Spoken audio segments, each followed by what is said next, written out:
Hello. Yeah, I know that's my pathetic attempt at an intro. I do apologize, ladies and gentlemen. So, hello everyone, and welcome to Game 1, Round 1 of the 2000. Well, I mixed that up. I got that backwards. It's Round 1, Game 1 of the 2023 NHL playoffs between the Edmonton Oilers and the LA Kings, a rematch of last year's opening round series of the 2022 playoffs. Of course, Edmonton prevailed in that series in a 7-game Game 7 win with a 2-0 shutout. They would then go on to have a gentleman's sweep against the Calgary Flames before being swept by the Colorado Avalanche, a series that on paper, we'll say Colorado dominated. In reality, was a lot closer than people give it credit for outside of one game. But we are back here in the playoffs. And the Edmonton Oilers taking on the LA Kings for the second straight year. And what a season it has been for the Edmonton Oilers. An absolutely dominant second half season from the Edmonton Oilers. I'm going to throw out some numbers at you guys because I want to show you guys just how dominant this team was. In the first 30 games of this season, were a very meh team. In the first 10 games of the season, the Oilers had a 7-3 record. After 20 games, so the first 10 games, they went 7-3. Then the next 10 games, they went 3-7. So after 20 games, they're at a 10-10 record. And the following 10 games after that, they went 7-3 again. So after 30 games, the Edmonton Oilers are sitting with a 17-13 record. Which, honestly, you look at that and you go, it's not really good enough. I mean, they were above 500, which is good. They were still in a divisional playoff spot, which is good. But there were some alarming trends in the early going part of the season. November for this team is generally pretty rough, and it was rough for them. And then December, they were kind of up and down and all around, and they were like 500. And then the calendar flips to the new year, and as soon as the calendar flipped, it's like a switch was flipped inside the group, because they had one of the best second halves from a team in the National Hockey League. And one game in particular to me stands out as sort of the turning point for this season. January 9th, 2023, the Edmonton Oilers are playing in Los Angeles against the Kings, the same team they are facing in the first round for the next 4 to 7 games, depending on how this series goes. And in that game, the Oilers lost 6-3, which normally you would go, okay, fine. But it's not the fact that Edmonton lost. It's how they lost. In that game, the Edmonton Oilers had 6 power plays. They scored 0 goals, which when you realize the Oilers finished the season with a 32.4% on the power play, which is a league record, by the way. That's a bit of impressive. You got to ask yourself, was it the Oilers' power play that sucked that night, or was it the LA Kings penalty kill that was good? Edmonton goes 0 for 6. However, the LA Kings went 4 for 7 on their power plays. So they went, just doing a quick bit of math here because I'm a cheat.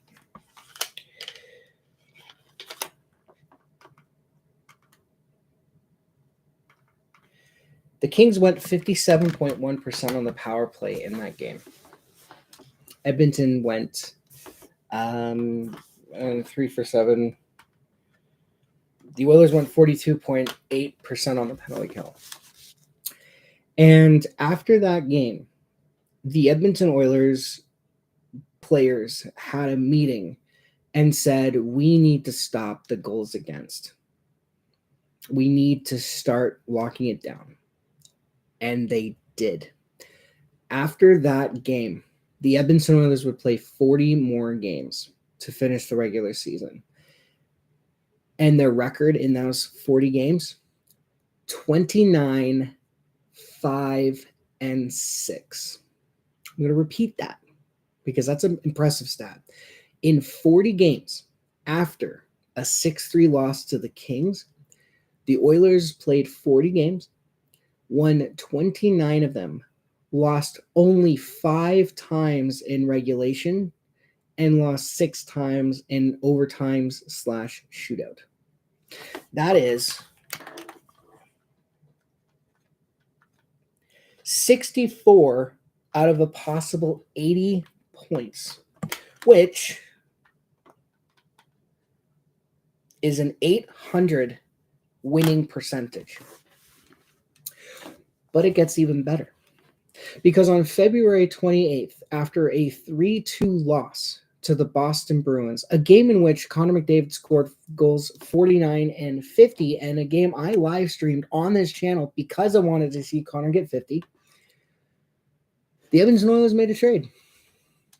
And in this trade, they sent Tyson Barrie, 2022 first-round draft pick Reed Schaefer, the first-round draft pick from this year's draft, so the 2023 first and a 2024 fourth-round pick to the Nashville Predators in exchange for Mattias Ekholm with 4% retained salary.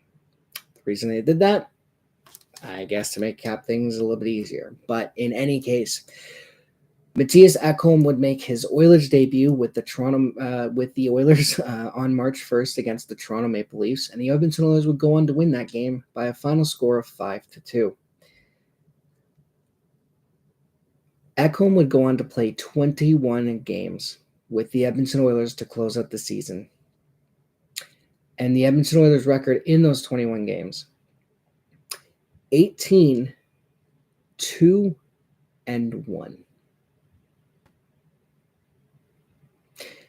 It got the win streak, the record with Ekholm in the lineup, got to the point where I made the statement that if Mattias Ekholm's first game with an Oilers uniform was round 1, game 1, this game right now, the Oilers would have won the cup. 18-2-1. That is an impressive record for a team that acquired one guy on the back end. But it gets even better. Which actually, before we get to the even better part, fun fact, I went to the Edmonton Oilers Toronto Maple Leafs game on March 11th here in Ontario. It was in Toronto, obviously. And the Oilers lost that game 7-4. What makes me mad about that loss even more was the fact that that was Edmonton's last regulation loss of the season. That was regulation loss number 5 in the 29-5-6 record since January 11th. And that was the last regulation loss they had. Anyway, after that game, right, after that loss against the Leafs, the Edmonton Oilers would play 15 more games to end the year. They went 14-0-1, collecting a possible 29 out of 30 points, which, if we're doing the math, it's a 966 points percentage. And within those last 15 games, the Edmonton Oilers finished the season on a 9-game winning streak. To say this team was an absolute wagon to end the year would be an understatement. This team is the hottest team in the National Hockey League coming into the postseason, and it's not hard to see why. They have 3 guys who scored 100 points this season. The first 2 you should be very familiar with. Connor McDavid shattering his previous career highs in goals, assists, and points. 64 goals, 89 assists, 153 points on the year. The best regular season performance by a player in the salary cap era, and the best regular season performance in a player since Mario Lemieux or Steve Yzerman, whoever you want to call, from like the 90s. And then we have Leon Draisaitl, who finished the season with, let me just pull up his Hockey DB here, because I wrote a blog post on it the other day. 52 goals, 76 assists for 128 points. Now, we all know that McDavid and Draisaitl are the two-headed monster in Edmonton. So seeing them getting 100 points is nothing special. What is special was seeing Ryan Nugent-Hopkins getting 100 points. 37 goals, 77 assists for 104 points, if I remember correctly. Let me just pull up my blog spot here.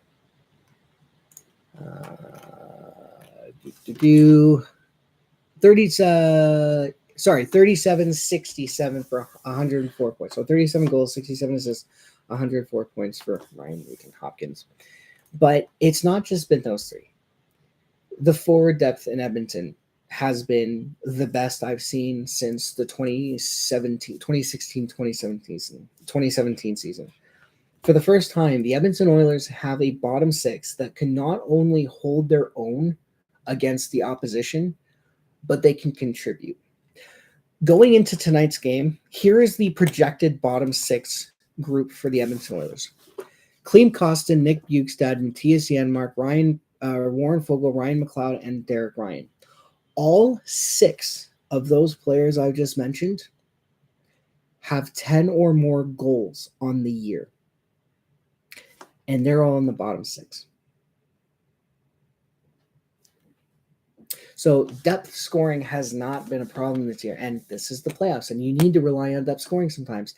And depth scoring has come through.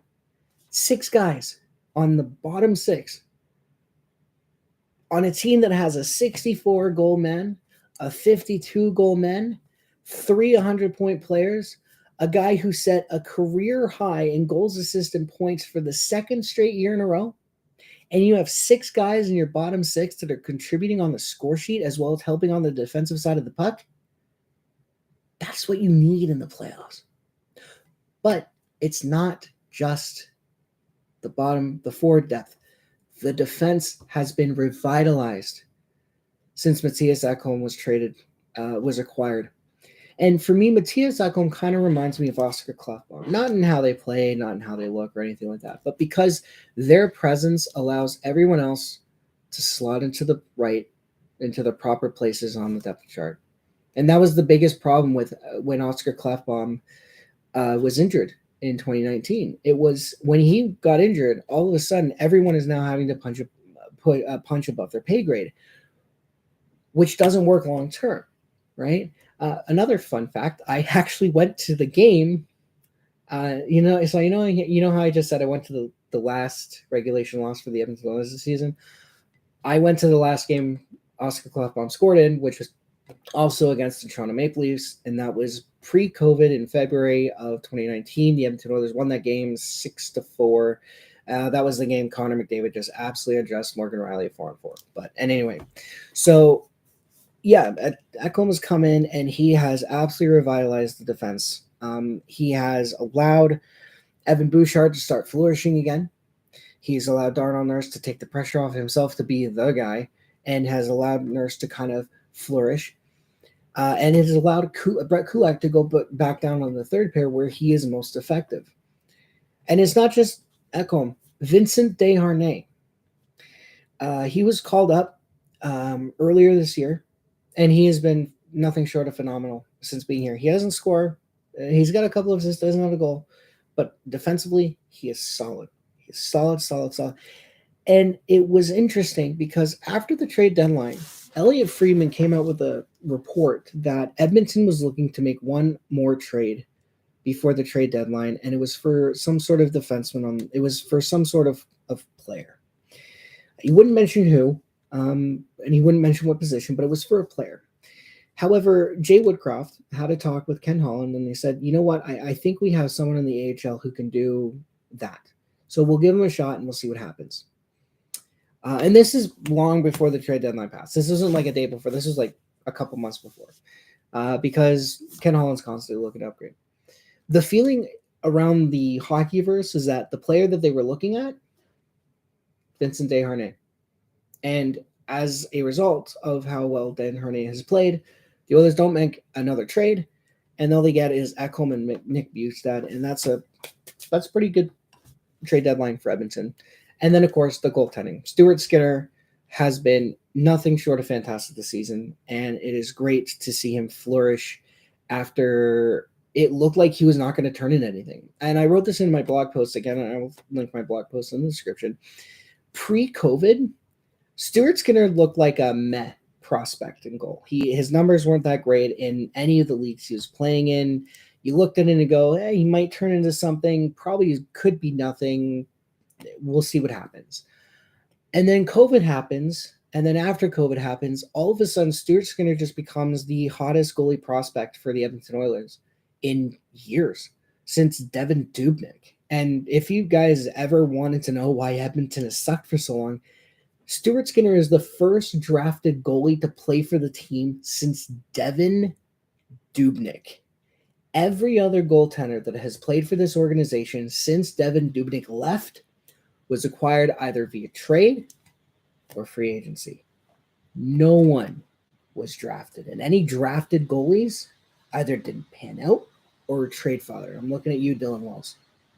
But Stuart Skinner went from meh to holy crap, this guy's good. And he has been good. His final stats, regular season stats.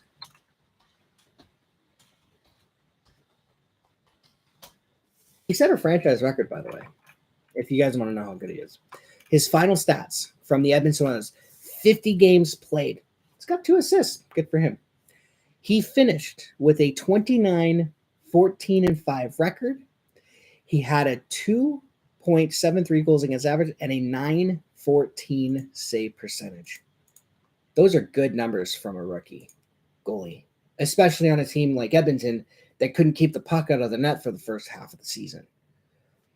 So, with all of that out of the way, now, they're going against the Kings. And the LA Kings are no slouches either. They are a good team. The LA Kings have a good team. And unlike last year, the LA Kings are going to have some new faces, and they're going to have some familiar faces. So, while we're still waiting for puck drop to happen here, it looks like they're still going through the motions here. Yeah, puck drop's not going to happen for like another 14 minutes. So, we have, let's go through the lineup. So, the Oilers are going to run with the same lineup they've been running with for this entire 9-game winning streak. Top line, you have Connor McDavid with Ryan Nugent-Hopkins and Zach Hyman. And like I said, Zach Hyman, new career high in goals and points for the second straight season. It was funny. He set a career high in goals and points, goals, assists, and points last year. Then he does it again this year. Fantastic. And Hyman has been nothing short of fantastic since Edmonton signed him. I know a lot of people say that contract down the road is going to be bad, but we didn't sign him for down the road. They signed him for now. And now he's good. Second line, you got Leon Draisaitl with Evander Kane and Kailer Yamamoto. Third line, you got Nick Bjugstad with Klim Kostin and Matthias Janmark. And then fourth line, you got Ryan McLeod with Warren Foegele and Derek Ryan. Defensively, you got Nurse, Ceci, Ekholm, Bouchard, Kulak, Desharnais, and Stuart Skinner is in the starters net. One of the things I like about this Oilers squad that a lot of people probably haven't been talking about, how big this team is. And I'm not saying that the Oilers are filled with like Milan Lucic's. No. But everyone on this team, with the exception of Kailer Yamamoto and Derek Ryan, are above 6 feet tall. Yamamoto is 5'8", and Derek Ryan is like 5'10". Okay? But RNH, above 6 feet. McDavid, over 6 feet. Hyman, over 6 feet. Kane, over 6 feet. Draisaitl, over 6 feet. Klostin, over 6 feet. Bjugstad, over 6 feet. Janmark, over 6 feet. Foegele, over 6 feet. McLeod, over 6 feet. And on the back end, Edmonton is also big because of the 6 defensemen on the back end, not one of them is below 6'1". Matthias Ekholm is, I think, the tallest at 6'4". And then Stuart Skinner, I know he's not really that big of a guy. He's a goalie, but you don't expect him to be hitting anyone, but he's over 6 feet tall too. So this Oilers team is big. They're skilled and they're big.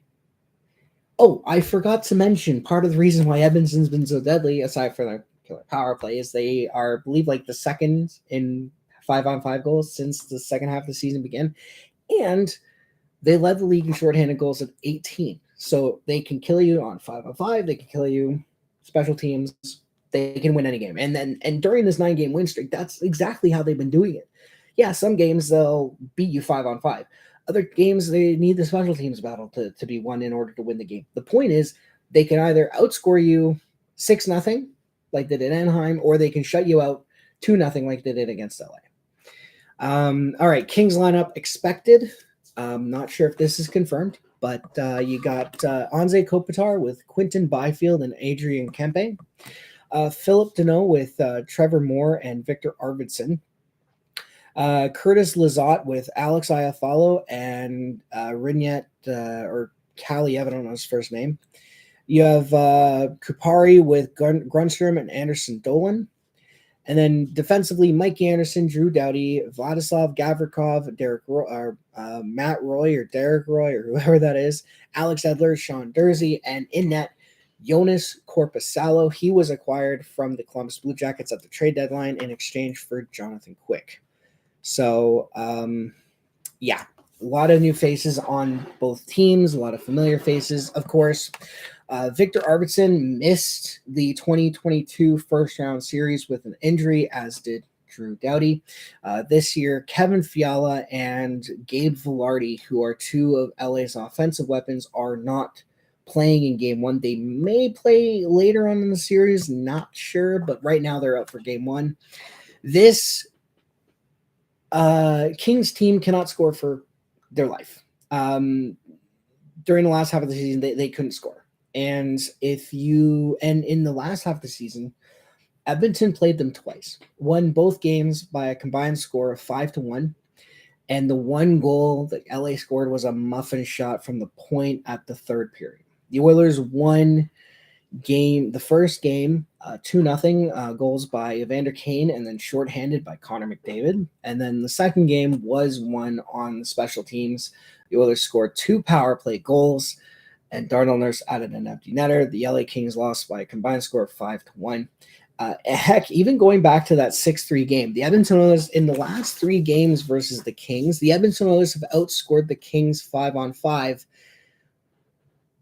by a combined score of 4-2, 4-3.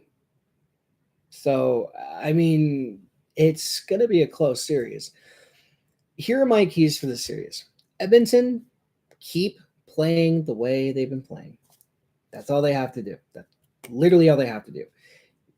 LA, we know what LA is going to be playing a trap game. Dump and chase, bang the body, convert on your opportunities. Do not go looking for offense. Wait for the offense to come to you, because the LA Kings are going to make a mistake, right? And if Edmonton grab lead, the LA Kings are not going to have to open up, which is going to help Edmonton even more. So Edmonton just needs to keep playing the way they're playing, and they'll be fine. As for LA, the key for this series, shut down McDavid and company. If you can, you have a good chance of winning the series. In years past, I would have said if you shut down Connor McDavid, there's a pretty good chance you're going to win the game, because the Edmonton Oilers' depth can't handle, being responsible for winning you games. This year, that's different. And from my eye, I would say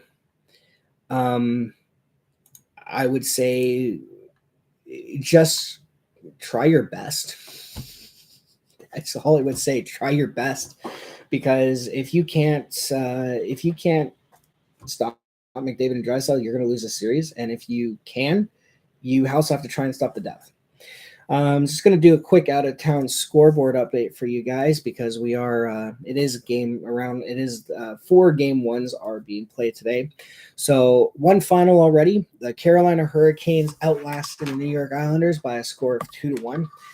The Carolina Hurricanes scored 2 power play goals. I don't know if the Islanders scored on the power play, but I do know that, Carolina and New York, 2 defensively minded teams. That's going to be a low-scoring series.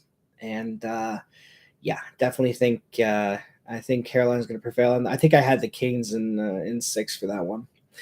Currently underway with 3:16 left in the third period. The Boston Bruins have a 4-1 lead over the Florida Panthers, although that is a little deceiving because the Florida Panthers are out shooting the Bruins 31-20. In my opinion, the Panthers have been the better team on that. I've been watching that game a few times or a couple for intermittently waiting for this game to happen. And Florida was out playing Boston for a good chunk of that game. Alex Lyon for the single-handedly saving the Panthers season, and he made some good saves, and then he lets in a muffin shot from Brad Marchand. As a guy who watched Jack Campbell this year, and as much as I like Jack, even I can admit there were a couple of goals against where Jack Campbell's glove snags it, but the puck is moving so fast it just kind of bounces out and through the glove and goes in the net, and that's kind of what happened to Alex Lyon. Currently 5:30 left in the first period. The Minnesota Wild and Dallas Stars are currently tied at zeros, and then still awaiting puck drop, Edmonton and LA. And here we go. The Oilers are coming out onto the ice. So. And they're not wearing these jerseys this year. The last couple of playoff series, they've been wearing these jerseys. They're going back to the Royal Blues for this playoff run, so we'll see what happens. So, yeah, this is going to be a good game.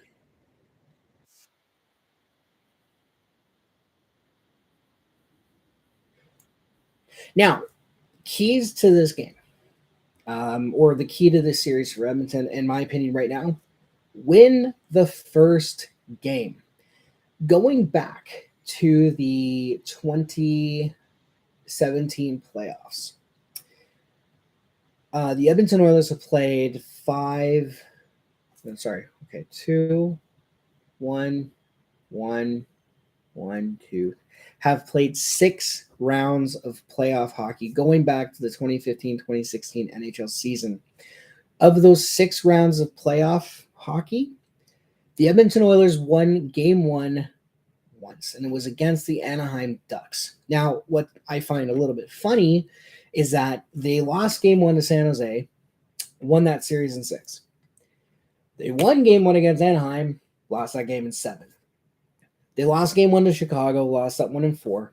Lost game 1 to Winnipeg, lost that one in 4. Lost game 1 to LA, beat them in 7. Lost game 1 to Calgary, beat them in 5. And then they lost game 1 to Colorado before losing in 4. So it's very important that the Edmonton Oilers win the first game because you want to put LA on the back foot. If LA wins game 1, Edmonton's on the back foot. And I know last year Edmonton lost 4-3. They didn't have a great start. Had a better second half, but it was too little too late. And then the second game, they smoke the Kings 6-0. But Edmonton cannot afford this year to do that. They cannot afford to allow LA to run their show. Edmonton needs to win at least one at home. And, a lot of people are predicting Edmonton in 4 or 5. I'm saying they're going to beat the Kings in 6, but I mean, the Edmonton Oilers could easily lose the series depending on how the Kings play. So, it's going to be the nerves are not in hitting yet, which is odd because they were hitting earlier today when I was at work. I was just kind of thinking about, it's funny. I was saying this to myself at work, or not to myself. I was saying this to a buddy of mine. It's one thing when your team enters the playoffs with no expectations. It is something else when your team enters the playoffs and the majority of pundits and analysts are picking them to win the Stanley Cup over the Boston Bruins. As I've seen a lot of brackets presenting from high knowledgeable sports guys. So, yeah, for me, this is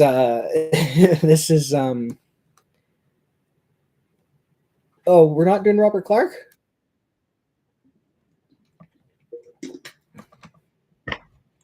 We're not doing Robert Clark? No, we better be doing Robert Clark.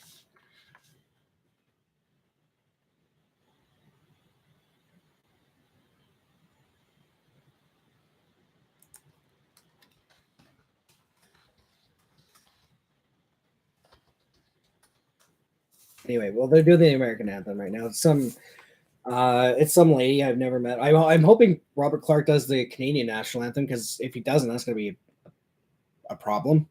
And he'll probably do the thing. You know what's funny? I found it funny. When the Oilers made the playoffs in 2016 after their 10-year drought, or 2017, Robert Clark did the whole "I'm going to let the crowd sing the anthem." And what was funny is that a Canucks fan went, "Yeah, congratulations, you stole from the Canucks guy," because the Canucks anthem singer did that. And Oilers fans could reply, "Yeah, well, your guy stole it from Paul Oriole, who did it during the Cup run in 2006." I say Cup run; it was a playoff run because Cup run implies you win the Cup. But yeah, he would do that. He would sing the first few lines to "O Canada." He goes to "O Canada, our home and native land, true patriot loved in all our sons' commands," and then as soon as he hits in all our sons' command, mic goes up. All right, here we go. Robert Clark better be doing the national anthem for Canada here. There he is. Yeah. Yes. Yes. And he's in the crowd.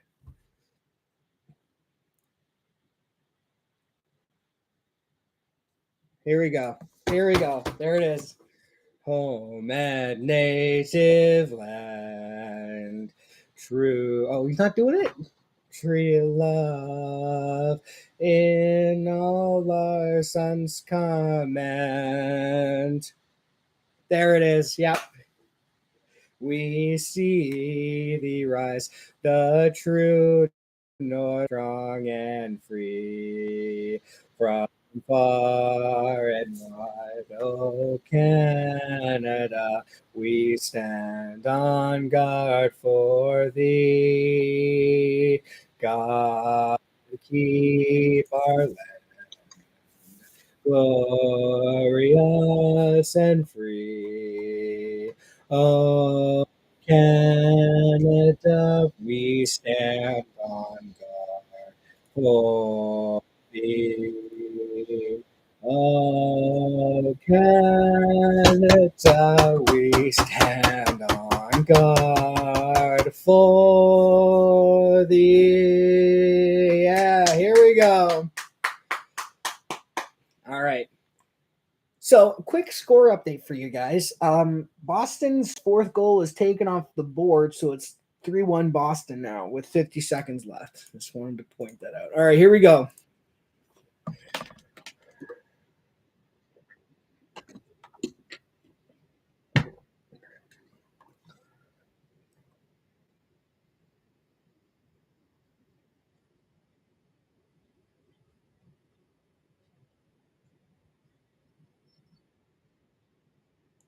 All right, here we go. Yep. Oh boy, getting excited now. Getting excited. Here we go.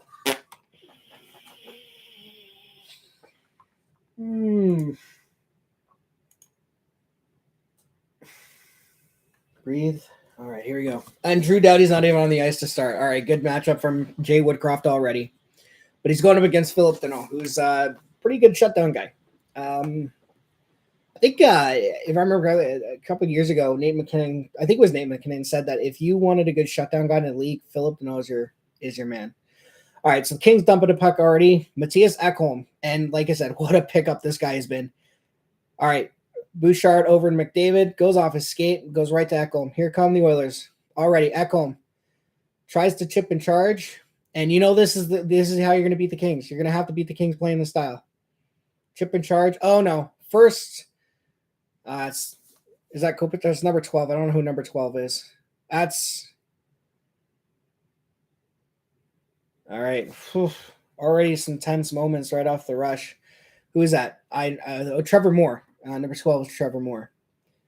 Yeah, he's going out with Nugent Hopkins right at the beginning. Nugent Hopkins just sends him to the ice. Great job. Yeah. Kings are going to get in on the forecheck here.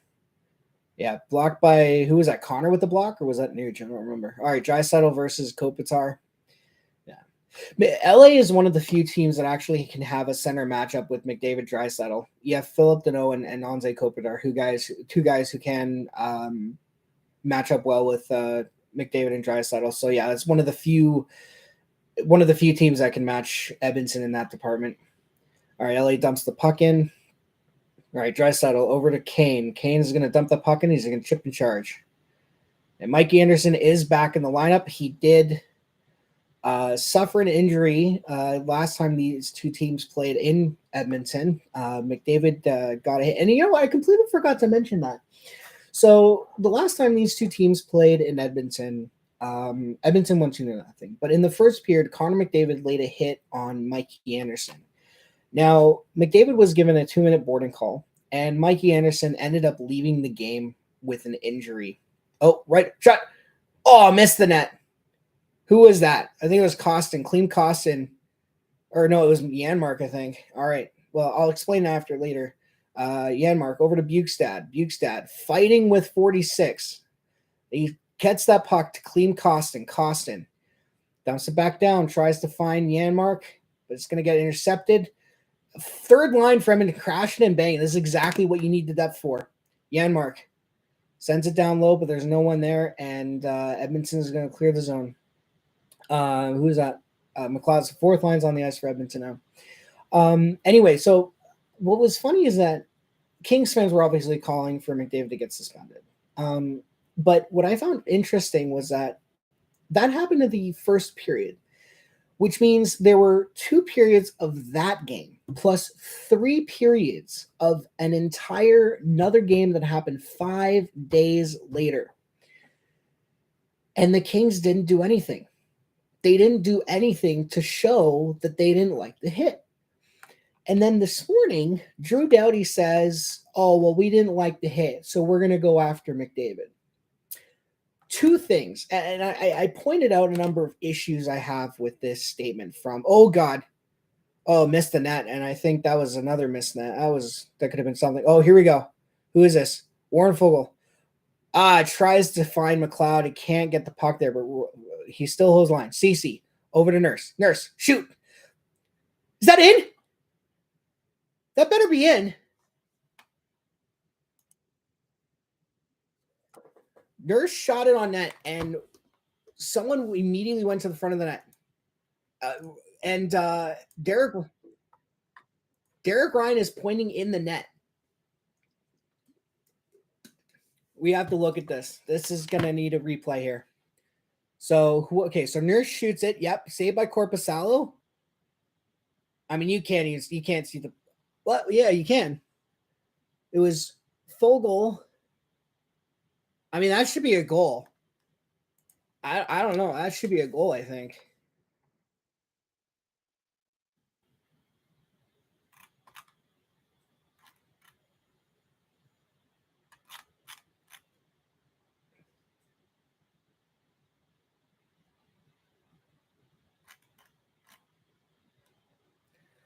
So the debate right now is it looks like Grundstrom is pushing Derek Ryan into the goaltender, which is what they're looking at here. Or it was a Foegele who's put the puck. I'll have to take a look at it again here. So Darnell Nurse takes the shot. Now Korpisalo makes the initial save, but he doesn't have. It's a rebound. It's a big juicy rebound.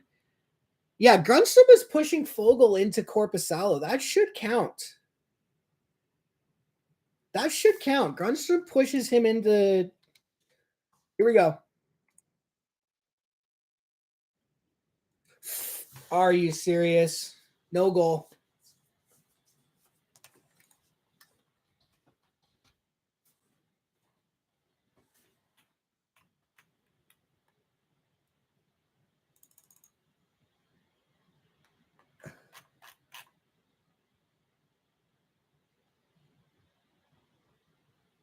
All right. Well, what's going on? Where are they?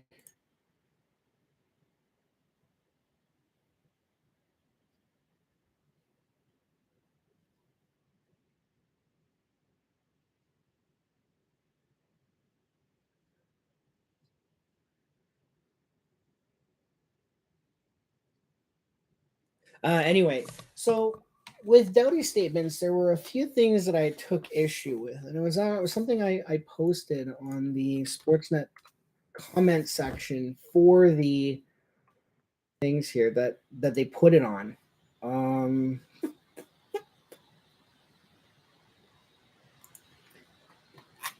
Here's what I said. Because I said something here. I said a few things about this that don't make a lot of sense. I said, number one, why is he bringing this up now? LA almost had 2 full games to seek out retribution for the hit and did not. Number two, he does know that everyone on the team, sans 2 players, are over 6 feet tall, right? If he thinks that LA is going to be taking liberties with 97 of the consequences, then they're mistaken. Number 3, shouldn't he be more focused on winning a game and the series? Ask St. Louis how putting all of your attention on one player works out. And if you guys don't know what I mean, I'm referring to their focus on Kadri, which basically cost them the series. Number 4, I can't help but think these are mind games. Advanced stats heavily favor Edmonton. I feel like this is just LA's way of messing with Edmonton psychologically because they can't do anything else. And number 5, he does realize that if something does go wrong and McDavid does get injured from a Kings player hitting him, the league now has evidence to suggest that this is premeditated.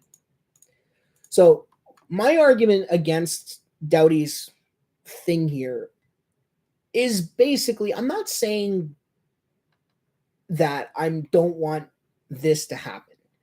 Obviously, you don't want to see guys get hurt. My argument is, number one, the LA Kings had 2 games, one and 3/4 of 1 and 2/3 of a game to Oilers got a 4-on-2 here. Yamamoto in his skates. Buddy, he overskated it, but he still managed to get it back. All right, Evander Kane. And I'm looking for a big playoff from Kane here. Draisaitl tries to find, who was that? Nurse, I think, sneaking down low. Right, Yamamoto. Desharnais. Yeah, and this is the kind of game Edmonton's playing. But anyway, as I was saying, my argument against Doughty's statement is the Kings had more than enough time to give retribution. If they think the hit was that bad, why are you waiting till now when you had a period, 2 out of 3, 2/3 of a game, and a whole game? You had 5 periods to do something, and now are you coming at, like, why? Right? So what do we get? A penalty here? Is this a penalty?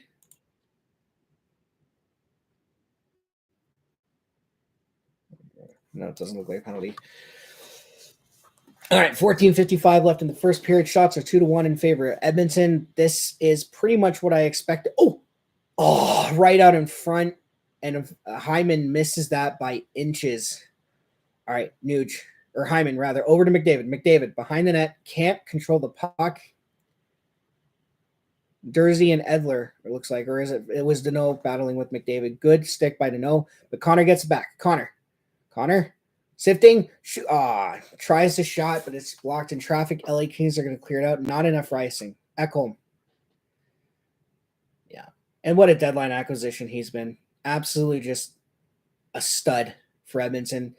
4 goals, 10 assists, 14 points in 21 games, and we always say plus minus isn't a stat that you need to plus minus is not a useful stat. And it's not, because here's why, right? People like to use plus stat. Like, if you look at Connor McDavid's, let's take a look at Connor McDavid's stats here, right? 64 goals plus 22 on the year. So someone's going to look at that and go, if a guy scores 64 goals, but he's only plus 22, then he must be crappy defensively. Here's the thing. Plus minus, the way plus minus works is that if you are on the ice when your team scores a goal, whether you scored on it, whether you had a hand in it, whether you didn't have a hand on it, if you were on the ice, Draisaitl, nifty move, tries to shot, saved by Korpisalo. If you were on the ice when your team scores a goal, you get a +1 in the game. If you are on the ice when your team gets scored on, that becomes a minus. And of course, you can figure out how things go on. The problem with plus minus is that if you, let's just say, hypothetically, 3-on-2 rush for Edmonton, well, it's a 3-on-3. Draisaitl with the backhand pass, Kane with a hit On a forecheck, Yamamoto's in there. Draisaitl scores! And that's the first goal of round 1 for Edmonton, Leon Draisaitl.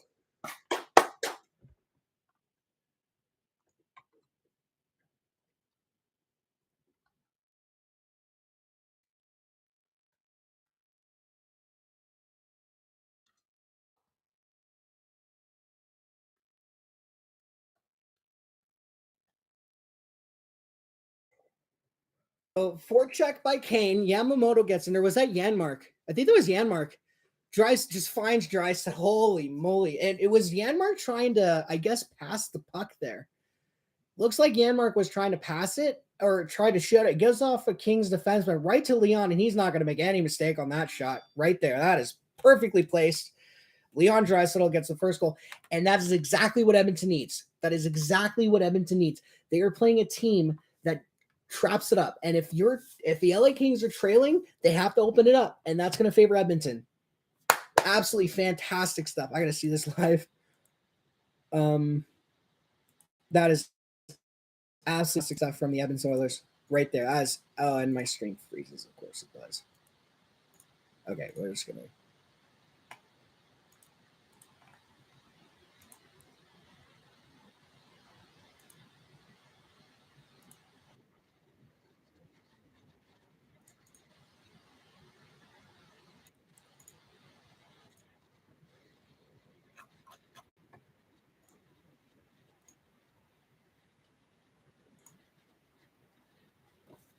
So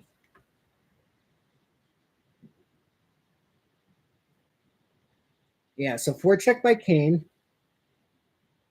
Yeah, it was Janmark. Yeah, there it is. Okay. Do we have? Oh, and Edmonton's taking a penalty here. So Edmonton's on the power play. See, this is why I need to review stuff because something here, something's gone on. Obviously, a bit of a fisticuffs or just kind of post whistle scrums. Yeah, and Leon's always been a playoff performer. This is one of the few things I like about Leon as a player. He's been a playoff performer. He steps up in the playoffs. So what do we got here? So it looks like, oh, how is that on a cross check on Kaliev? Cross checks Janmark right in the back.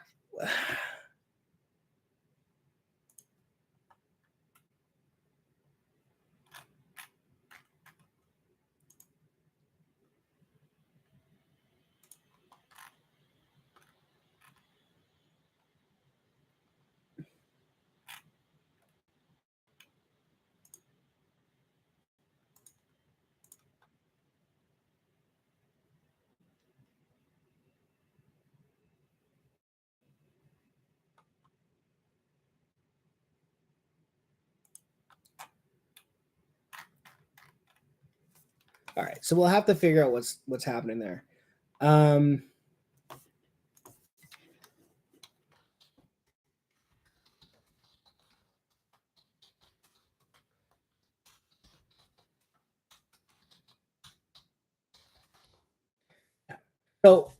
Kaliev cross checks Janmark, obviously likes it, and there's a scruffle, and now apparently Clean Costin's in the box. Like, what the like Kaliev cross checked Janmark first. There should be a penalty to LA, not to Edmonton. What the fuck is wrong with these refs, man?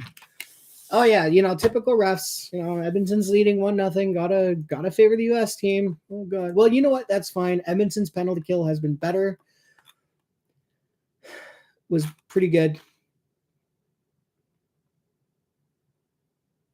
Yeah, that should be a fucking. How is that a penalty? I guess it's because Costin kept trying to go. I guess it's because Costin kept trying to get into a fight with a guy when the refs were breaking it up. All right, that's fair. But you can't call a penalty on one guy when another penalty was committed, which led to the whole thing. All right, here we go. So, yeah. Before check, yeah. So Janmark, I guess, tried to sit down in front. It goes off a defender's skate. It goes off Edler's skate and right to Draisaitl. And Roy's skate. My bad. So, yeah, that was excellent forecheck. And that's something Edmonton needs to do. Oh, here we go. Is it a 5-on-4 power play for Edmonton or is it 4-on-4? It's 4-on-4. All right, McDavid behind the net. McDavid Comes out in front. Oh, sifting, weaving. Tries to find Draisaitl back door. Can't get it. Good defense by the Kings there to pick that off. Yeah, you know that they're scouting that play. All right. Doughty. Drew Doughty. I love how they said every chance they're going to get McDavid they can. They haven't laid a hit on him yet. All right, Kempe shoots, saved by Stu Skinny. Doughty against Connor. Oh God, Oh no, that's an oh wow, good defense. Who was that? Matthias. Oh, Ekholm saved a goal there. Anze Kopitar had Stuart Skinner down and out, tries the wraparound, and Matthias Ekholm was right there. All right, cross ice, Draisaitl intercepts the pass. The other has got a 3-on-2. Draisaitl over to Ekholm. Gets into the skates of Bouchard. And here comes Arvidsson, Victor Arvidsson. Shot, good block by Ekholm. Ekholm, I'm telling you guys, Ekholm has been nothing short of spectacular since coming to Edmonton. Love this guy. All right. Nuge, the Nuge trying to get to that puck. He's not going to be able to do it.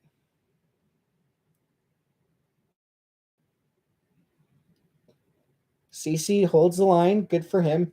Nuge over to Nurse. Yeah, that's Nurse. It's amazing how you can tell who a player is by the way they skate. All right, Nurse sends it down low. That's going to get intercepted by Roy, but he's going to get checked by, is that Hyman? Yes, that's Zach Hyman. Of course it's Zach Hyman. The workhorse. Oh, Kings player takes a spill in the corner. But it still works out for the Kings. That could have been disastrous. Shots are 4-2 for Edmonton. Scores 1-0. All right, number 12. I have no idea who that is. Oh, yeah, it's Dominic Moore or Trevor Moore, isn't it? All right, Kings get the puck out, and it's going to be offside. All right, here we go. Gavrikov. Desharnais. Off the glass and out. Simple hockey. Yep, that's how you're going to beat this team. Simple hockey. Good forecheck, simple hockey. That's how the first goal was created. Off a good forecheck from Evander Kane and Matthias Janmark. Yep, Ekholm has been, he saved the goal. Look at this. He saved the goal. He puts his, oh my God, such a fucking...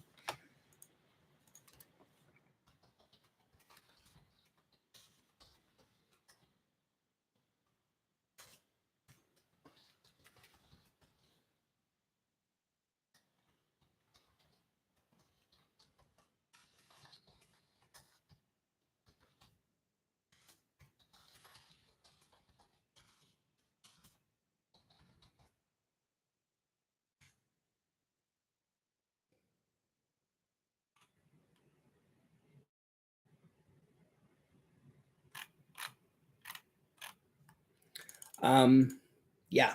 That's such a stud. What a stud Ekholm is. My God, I love this guy. I love him.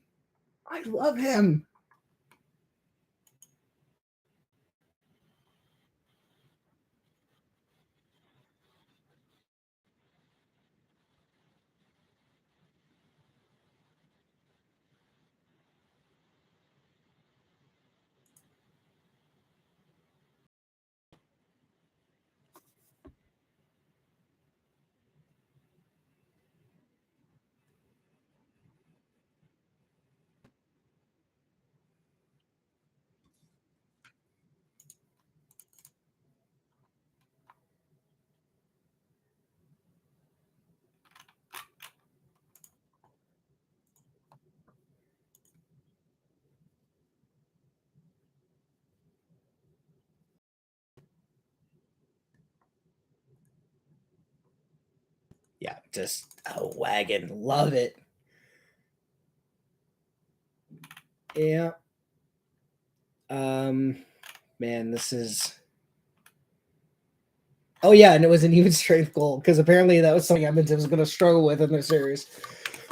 That's the funny... people don't watch the Oilers when everyone looks at their power play and goes, oh, this team can only score on the power play. Yeah, that was an even strength goal, by the way.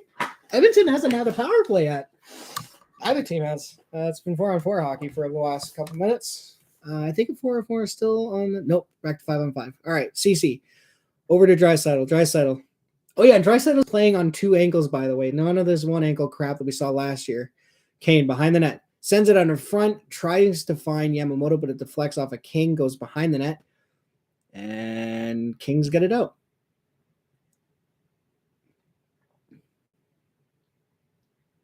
And dump the puck in. Skinner behind the net. Oh, if you're a goaltender, 10 the goal. I know Steve Dangle probably copyrighted that phrase, but still. you're never gonna have that thing never be a phrase now. That's cemented in hockey forever, I think. All right, Kings dump it. It's all they can do. That's all they can do. They just dump in the net. Saved by Skinner, goes into the near the blue line. All right, number 84 for the Kings. I don't know who that is. Over to Anderson. Doughty sneaks down low, has the puck. He gets stripped by Connor. Here goes Connor. Connor with Hyman. Connor? That's well played by Mikey Anderson. Wait.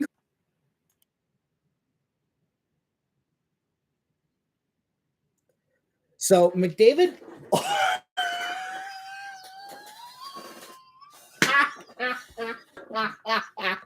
So not only does McDavid own Doughty on the defensive zone coverage, but he causes Doughty to take a penalty.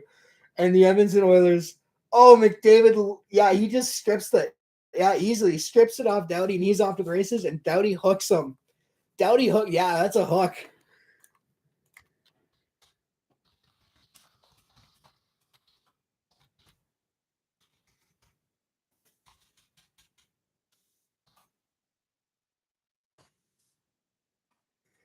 Yep. So first power play of the game for Edmonton. And here we go. Adrian Kempe, I'll follow with the shot. Kempe's number 9. I think I'll follow is number 19. All right, here come the Oilers. I remember when that was a sarcastic thing. Like, my God, I hated that thing. All right, McDavid. Oh, that's terrible, but McDavid still gets it. That was a horrible drop pass by. Oh, here it goes. Connor. Oh, my God. He split the fucking D. Do we have another penalty?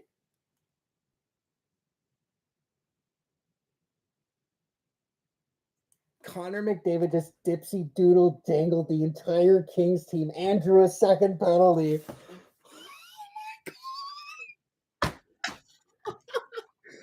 Look at this.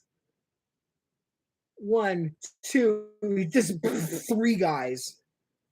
3 guys. Wow.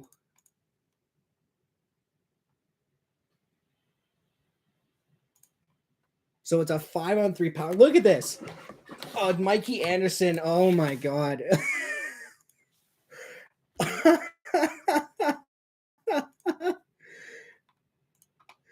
Oh my God, that's amazing.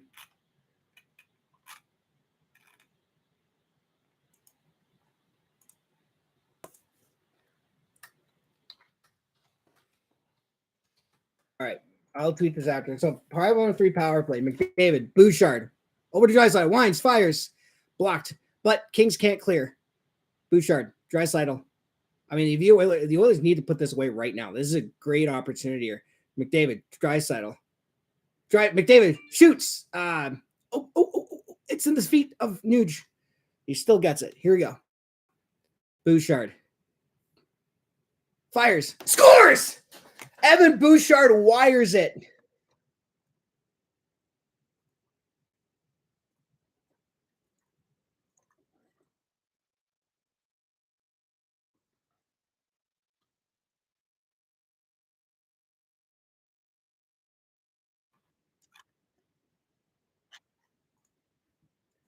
Yep.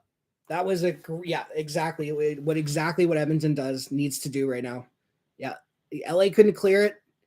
Nugent Hopkins back to Bouchard, and Bouchard just walks down Main Street and goes, "Yep, I see daylight over the glove. I see daylight over the glove," and boom. That's a goal. Edmonton's 2-0 right now. And they still have 1:20 of power play time left. All right, Connor, to a guy, Draisaitl. I mean, Edmonton could put it away right here. McDavid, Bouchard, Nuge. Waiting. Back to Bouchard. Nuge.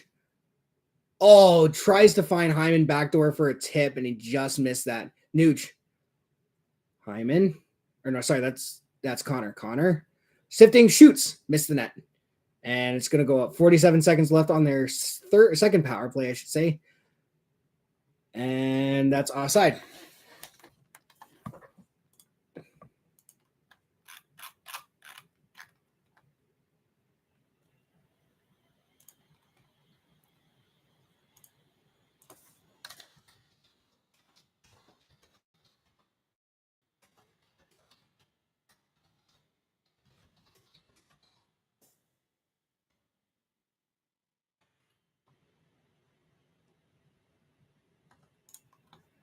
All right. Oilers win the faceoff. Looks like the second unit is out on the ice, which you don't usually see that unless the first unit's had an absolute killer time. All right, Skinner over to Nurse. Back to Ekholm. Ekholm gives it up for Nurse. Nurse looks like he's calling for a change. 20 seconds left. Honestly, 1 for 2 on the power play. I do not mind that. Edmonton's up 2-0, and they scored on one of their 2 power plays, something they needed to do. Corpusella comes out to take that puck, and he's going to manage to get it clear. And so do the Kings. Skinner's going to stop that before it hits the goal line. Nurse. All right, so Kings are out of the box, or Anderson's out of the box. Edmonton 1 for 2 on the power play. And here comes 89. I don't know who that is, but he can't get around Nurse. Ekholm. I mean, Eckham's been so solid. This team is poised, guys. I'm telling you right now, this team is poised for a championship. They have everything right now. They've got good goaltending. They've got defense. They've got depth. And they're physical. You're not going to push this team around. Janmark coming in. Sends it behind the net for Derek Ryan. I mean, that should be a penalty, but we're going to ignore that. Ryan working to, look at this. He got Derek Ryan taking on 2 LA Kings, and they can't get the puck from him. This is fantastic stuff. I mean, they finally come up with the puck, but still. All right, Janmark. Connor back in the zone. Connor he tries to. Again, everyone's focused on Connor right now, though. This works to Edmonton's advantage. Oh, Nuge with the steal. Shoots. Missed the net. Or Salo. And I'd say that'd be icing, but Arvidsson's going to beat it. Oh, Skinner behind the net. Hey, Skinner. Get in your net. No. Get in your net. Theoretically, if Arvidsson prevented Skinner from getting back into his crease, could you call goalie interference on that? I mean, Edmonton's just taking over this game. Shots are 7-4. Like, Edmonton's been the better team so far in this game. Shot, sharp angle hits the outside of that. Yeah, only Connor can do that. Speaking of Connor, he's on the ice. Oh, that's a penalty for Edmonton. Yeah, that's not a good call. Who was that? Desharnais? Evan Bouchard. Oh, and he's going at it. Who is he going after? Who is that? Evan Bouchard going after. Oh, he's pissed. Evan Bouchard is pissed. Who is that? Is that Trevor Moore? Evan Bouchard is livid right now. Trevor Moore looks like he'll be fine. Oh, look at that Selly. That's great.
So it'll be interesting to see.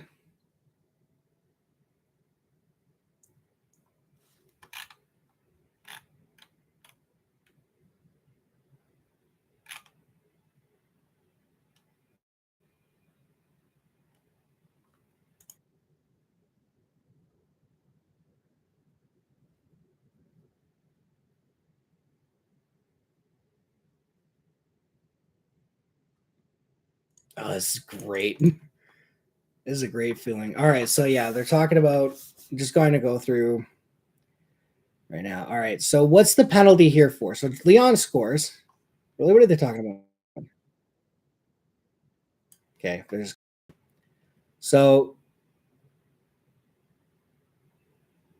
for what interference? That's what you're calling it for? I mean, it makes sense. The Oilers have scored a. I don't know. All right, here we go. Kempe shot, and Edmonton clears it right off the hop. Kempe shot into the traffic. It got blocked in front. An Oiler found it and cleared it out of the zone. Didn't get it very far, but it's past the blue line, which is good enough. All right. And remember, this is a team that scored 18 shorthanded goals in the regular season, which was the most in the league. So they can still get you even if you're on the power play. Now, that being said, LA's power play down the stretch was at 32%. So they've got some weapons on that team. Kopitar, Doughty, over to a guy. I follow.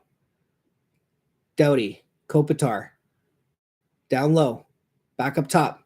Doughty, side of the net, shoots, saved by Stuart Skinner. Ekholm tries to clear it, but he can't get it. Kempe up to Doughty, across to a guy. Kopitar shoots it, blocked by Yamamoto. Doughty tries to go cross ice. It is technically deflected, but it gets to the Kings player anyway. Doughty. Kempe. Over to Doughty. Slap pass. Tipped by Yamamoto. Great stick. Doughty. Kempe. Shot. Blocked to Yamamoto. Again, Yamamoto absolutely, or sorry, that's Janmark. I can't tell those two apart. Another cleared by Matthias Ekholm. Solid penalty killing from Edmonton. They're getting sticks in lanes. They're deflecting passes, intercepting passes. Janmark with a couple of block shots. Great penalty kill for Edmonton. And the puck's going to roll in on Skinner. He is going to get it. And yep, and the rough stuff continues. The rough stuff gets going here. So far, the difference, special teams. Edmonton 1 for 2 on the power play. LA 0 for 1.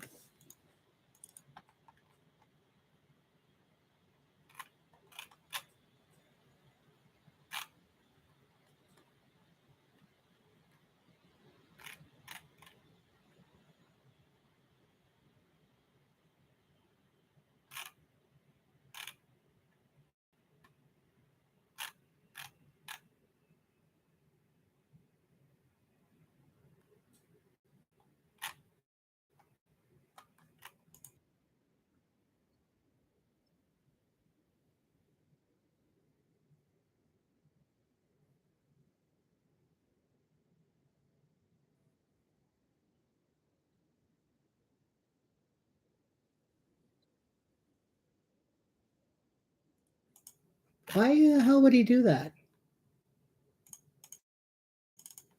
Okay. All right. 2 minutes left in the first period. Edmonton still leading 2-0. Solid start from Edmonton. I couldn't have asked for a better start to this game from the club. They pretty much outplay LA 5-on-5. They get the early goal. Hold on. Connor's winding up. Here comes Connor. Connor behind the net. Circles around. Back to the point. Vincent Desharnais. Shot. Saved by Korpisalo.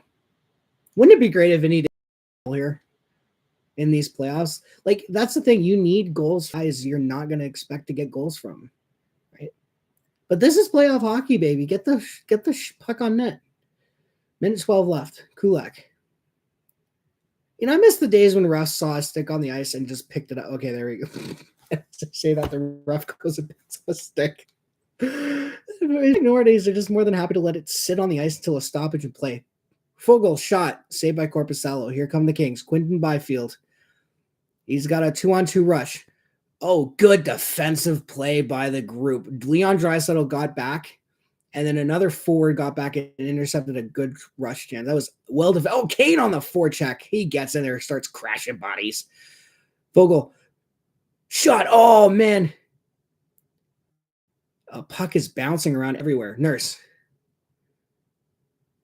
Shot. Hits the crowd in front. 25 seconds left in the first period. I mean, that's about as solid of a start as you could have asked for this club. Shots are 9-6 in favor of Edmonton. 18 seconds left.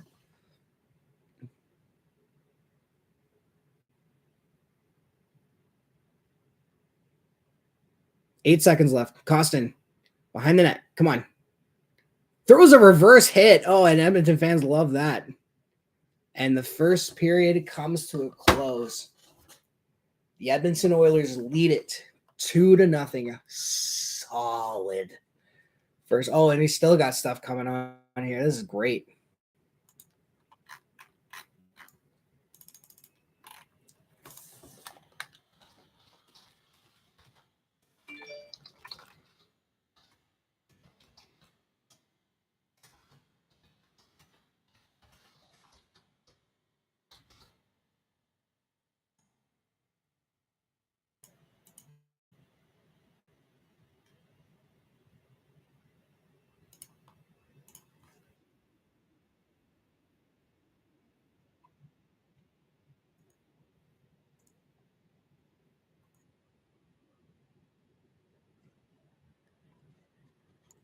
Yeah. So, first intermission now. And like I said,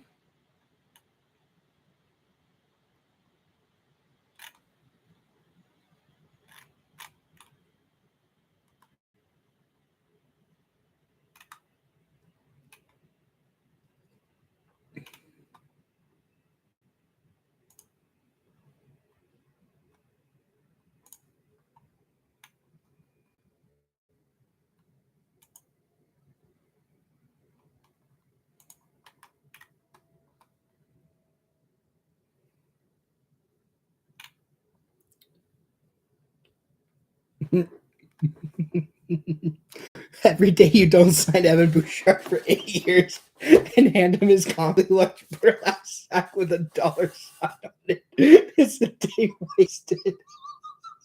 I love that. I love that.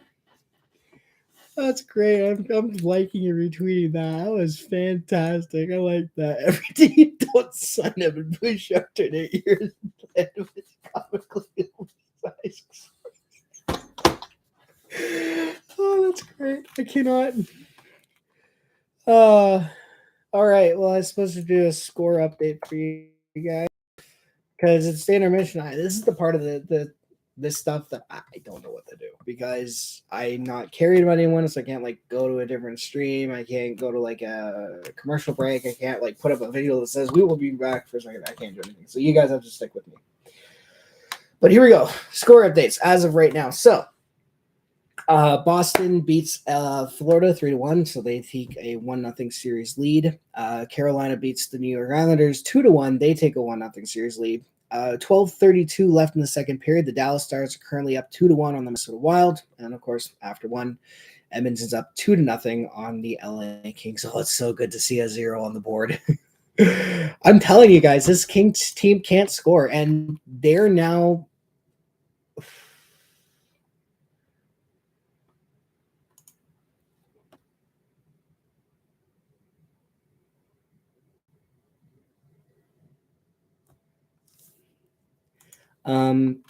Apps like the Oilers are up by 2.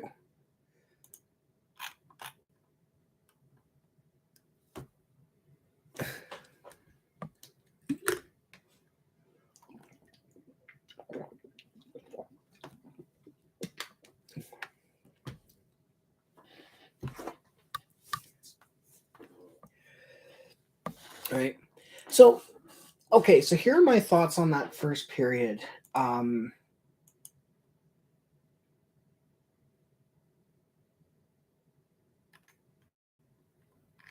A couple of things I noticed about that period. So first and foremost, Edmonton's speed. Edmonton's a fast team. We know Edmonton's a fast team, but LA can't keep up, and you're seeing it. The the LA Kings can't keep up. We saw it.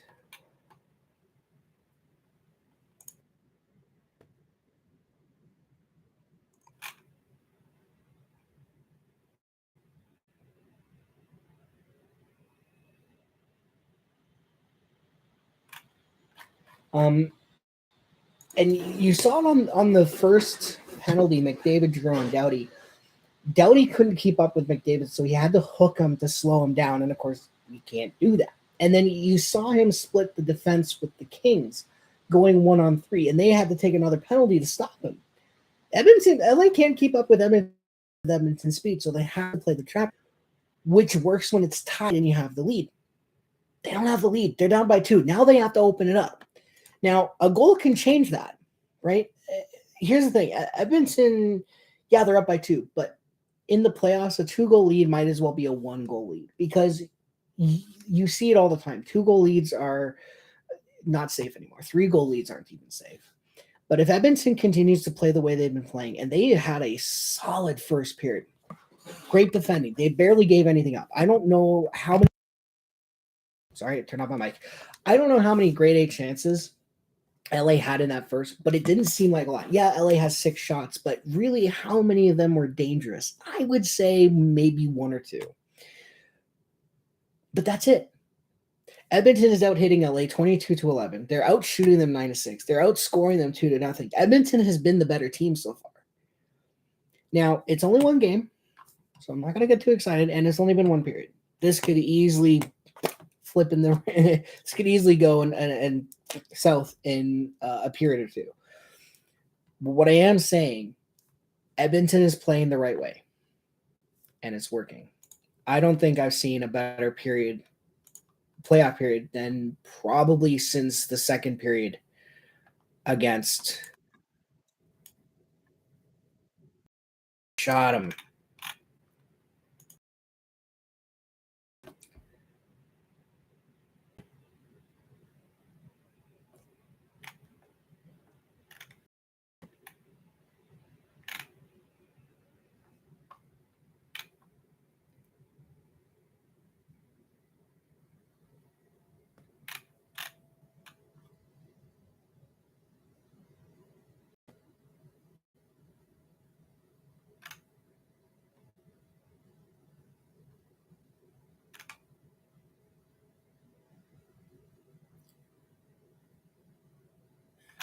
So I'm just not browsing the Kings Twitter page right now.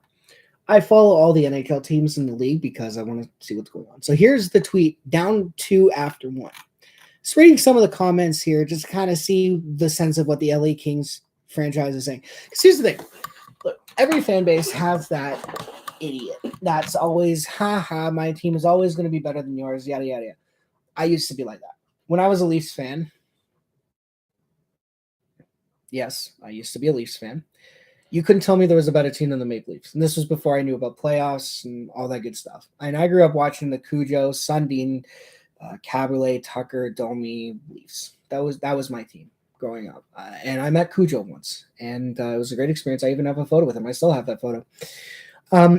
But I always like to check other teams' pages to see what their fans are saying, to just kind of get a gauge here. Here's the thing. I'm seeing one tweet right now that I see a number of tweets that are with what I'm seeing. They just don't look like they have it. This is from Stephen Jones at Stephen R. Jones 90. They just don't look like they have it in them. Oilers look far more lethal and physical. From Pod at RPEVs 024. If we aren't going to create any chances, we got to be more physical. We are getting pushed around. From Paul Harb at Paul_Hard. But Blake better addressed us constantly getting bullied by teams. Massive Achilles heel in the way our team is built. I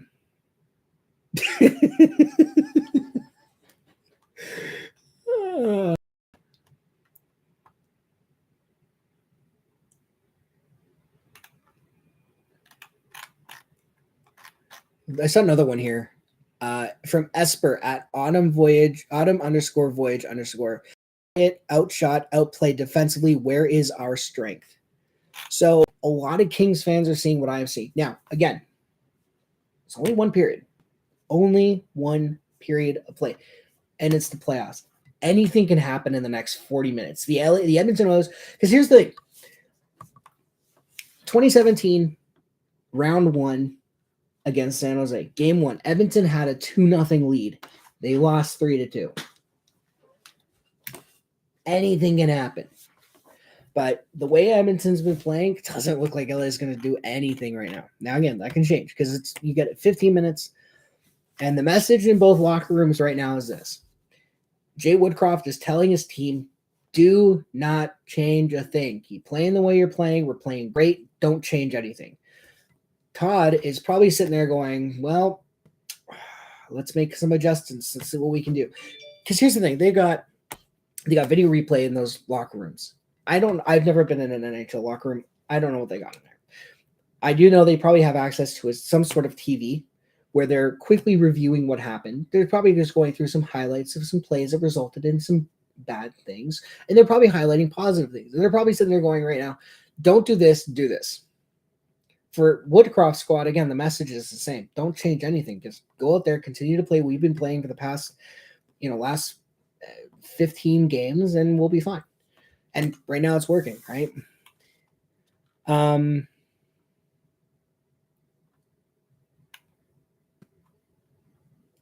I see people say can Todd. One guy, can Todd, Victor Arvidsson Burner, can Todd and call the season off. It's too late for that.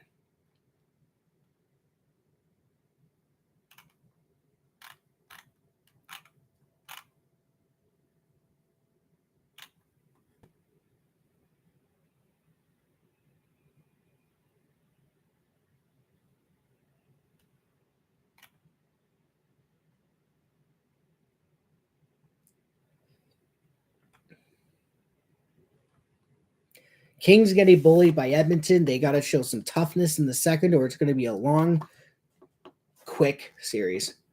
And he's basically saying it's going to be a long series and that it's going to be quick. Like, it's going to be hard. Arthur Kaliev is your only hope. Might be a quick series. Embarrassing. 22 hits to 9. Come on, Kings. Break out the brooms. What the flip? Damn, we're getting cooked. It's over. Oilers fan here. Y'all having fun yet? A disaster. I don't have too many words. What the fuck? Get used to it. But yeah, Kings need to wake up. Edmonton Pigs, not great, Bob. Getting murdered, getting pushed around. Keep fighting. I'm fine. Get your shit together. I'm guessing. Yeah, there it is. Oof. Pain. Come on, boys. Stay tough. Let's go. Oilers look dead tired. Nurse is a dirty thug. Kings, no answer. You boys are so tiny, it's hilarious. Getting bullied by one of the softest teams in the NHL. Wake up. Someone hasn't been paying attention. Somebody forgot to tell the Kings this isn't flag hockey. It's actually okay to check/hit the other team. You guys didn't learn from last year. Did you be physical? You guys look so soft. Drew needs to find nurse with a hip check. Make home a registered nurse. I think he said make him a registered nurse. Send him to the local urgent care. They gave up before the postseason started. Todd brought in the SJ Bug with him, his coaching style. Is this team allergic to hitting? Fucking slam someone, bro. Dirtiest fucking team in the league. They need to wake the F up. Just passengers at this point. Donut should learn to shut his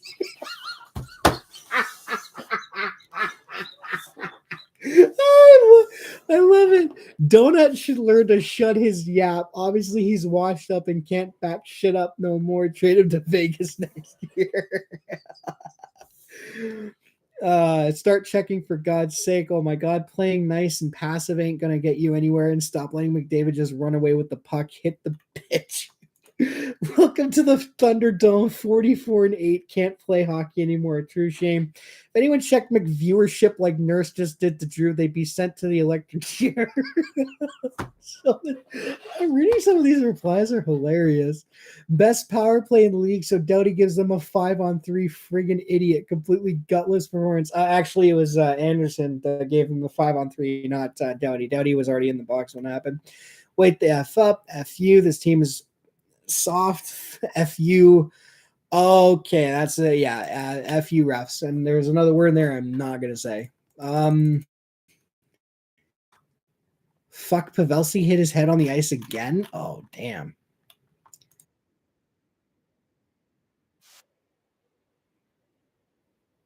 Great first period of the playoffs by the Oilers. Physical play all over the ice. Drysdale with the opening goal and Bouchard with that deadly wrist on the two-man PP.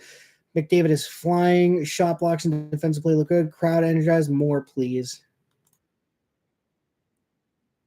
Oh, yeah. Jay Woodcroft with a strut. You know, Jay Woodcroft's got some good. Oh, no. Oh, no. Oh, Pavelski. Oh, Joe Pavelski just got, well, to quote the commentator, blown up. Oh, man.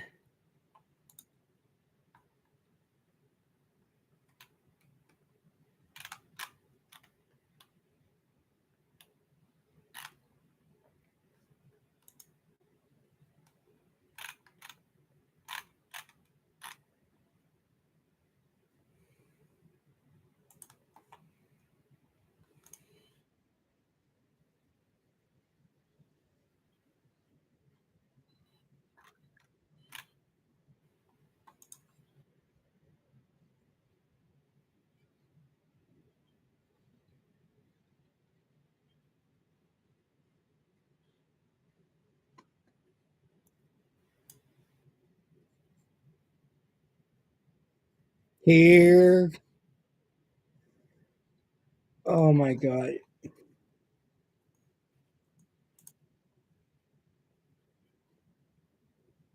Oh, my God. How to beat the Kings, go up 1-0, watch McClellan's game plan of winning 0-0 fall apart. I'm telling you, man, some of this stuff on social media is great. I love this. Oh, man. Matt Dumba lays a hit on Joe Pavelski and receives a 2-minute minor penalty for roughing. Yeah, and it doesn't. Yo, Mr. Friedman, you didn't shit on Michael Bunting for drawing penalties. Why are you hyping up McDavid, sir? This the Leafs net y'all talking about, by the way. The Leafs get calls like this and it's anger and rage from the media.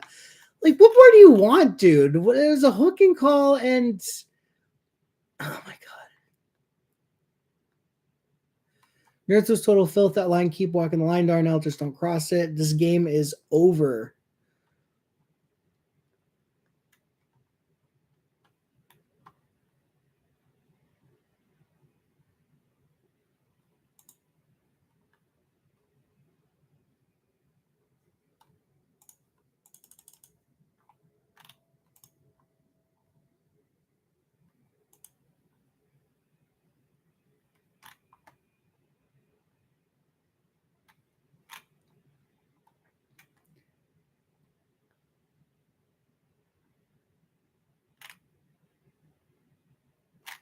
Are we at the second period already?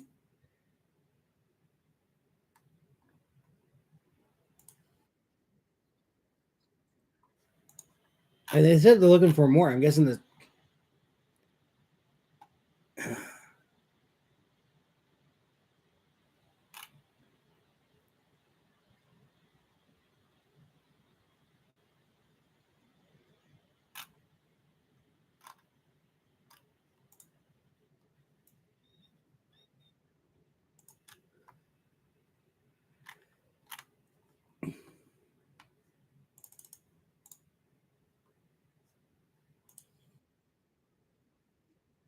yeah. All right. So yeah, second period's about to get underway here. Yep. Second period is a go. Paul Bissonnette Oilers are going to be a problem.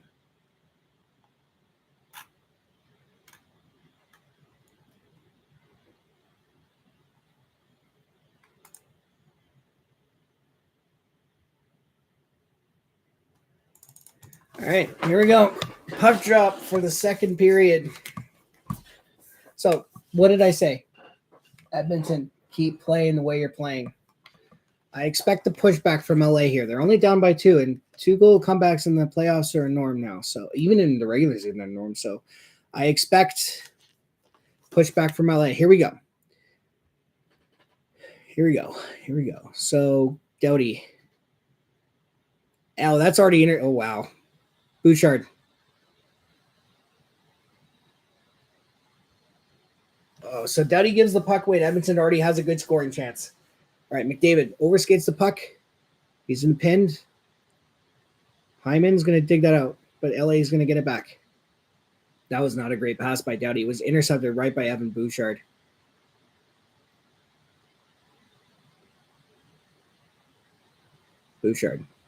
Oh, no. Oh, that was, oh, man, that could have been dangerous. If there was a king in the slot there, that's a great opportunity for the Kings. Doughty. Over to Kopitar. Back to Doughty. Over to Kopitar. I don't know. Oh, that's a penalty. Yep. That's a penalty. Tripping call. Who is on? Vander Kane. Oh, man. Kane's taking some dumbass penalties lately. Kane has been taking some pretty bad penalties lately. And it was on Byfield, too. I mean, he did step on the stick, but that's still a tripping call. You can't get your stick in the feet. All right, well, Edmonton's back on the penalty kill. They're 1 for 1. LA had some good looks, but they mostly got blocked. So here we go. Face-off win for Edmonton, and Nurse is just going to clear it out. He's not even going to do that. He's going to take a skate. I mean, might as well, right? You have 18 shorthanded goals on the year, but this is the playoffs, and you can't be too fancy, right? All right. Doughty. Kempe. Doughty.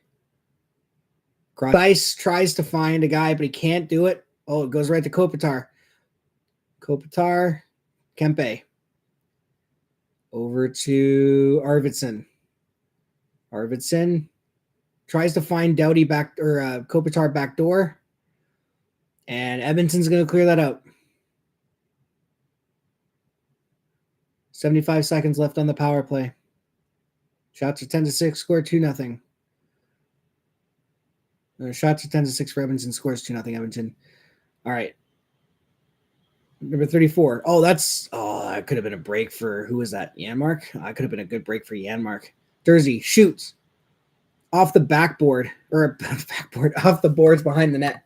Shot blocked in front. Another shot saved by Skinner. Kaliev's he's going for, he's going to go for another one. Kaliev had 2. It's a whiff of a shot from Kaliev. Kaliev had back-to-back timers.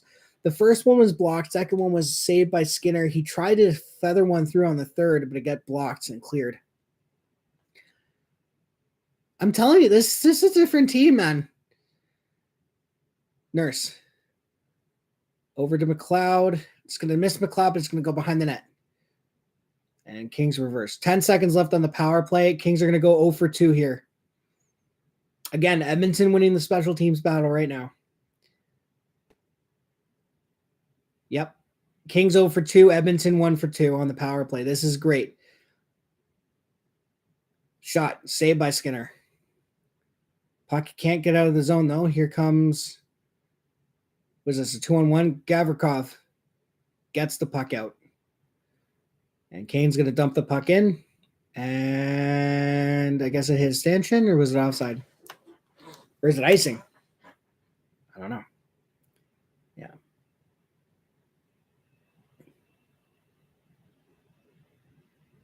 CC and Iafallo going at it.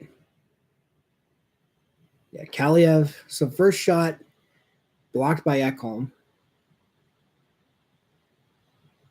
And yeah. I mean, this team is a wagon, man. All right, face off at center. I guess it was deflected out. I don't know why it's face off at the center, but Kings win it, but it goes back into the Kings zone. Oh. Costin shoots. Missed the net. That was a turnover. Shot again. Missed the net. Kulak. And he has to pick him. He lets the puck go past him to Fogle, who's going to send it up to Costin. Third line can get it done, guys. This team, man. I think this team is better than last year's right now. Like, I mean, obviously, but like they're playing different. They're playing different. Is it wrong that I feel this way? Shot by Ekholm, saved by Korpisalo. Hyman. Bouchard. Over to McDavid. Connor. Tries to angle through, but he can't. Nuge. Bouchard. Shot. Rises up, misses the net. Hyman. Goes behind the net. Hyman. Goes for a skate. Ekholm. Over to Connor. Connor. Shoots. Save. Connor. Wires. Shoot. God damn. Oilers with great pressure right now. We got another.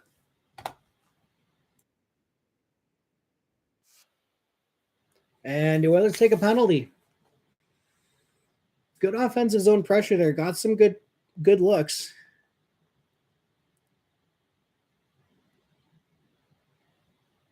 Oh, man. If Zach Hyman has a stick on the ice, he could easily scoop that in the net. Where's the slashing call here?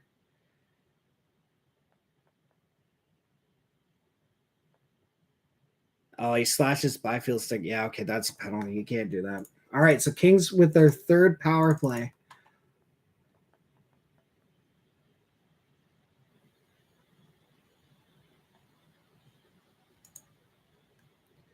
So Kings back on the power play, 0 for 2. Shot by Kempe, easy save for Stuart Skinner.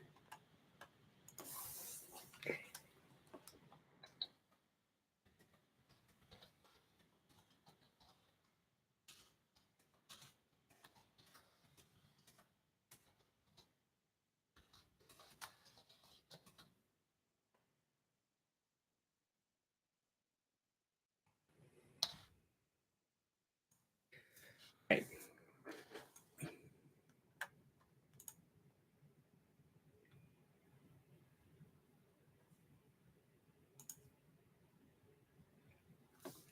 All right.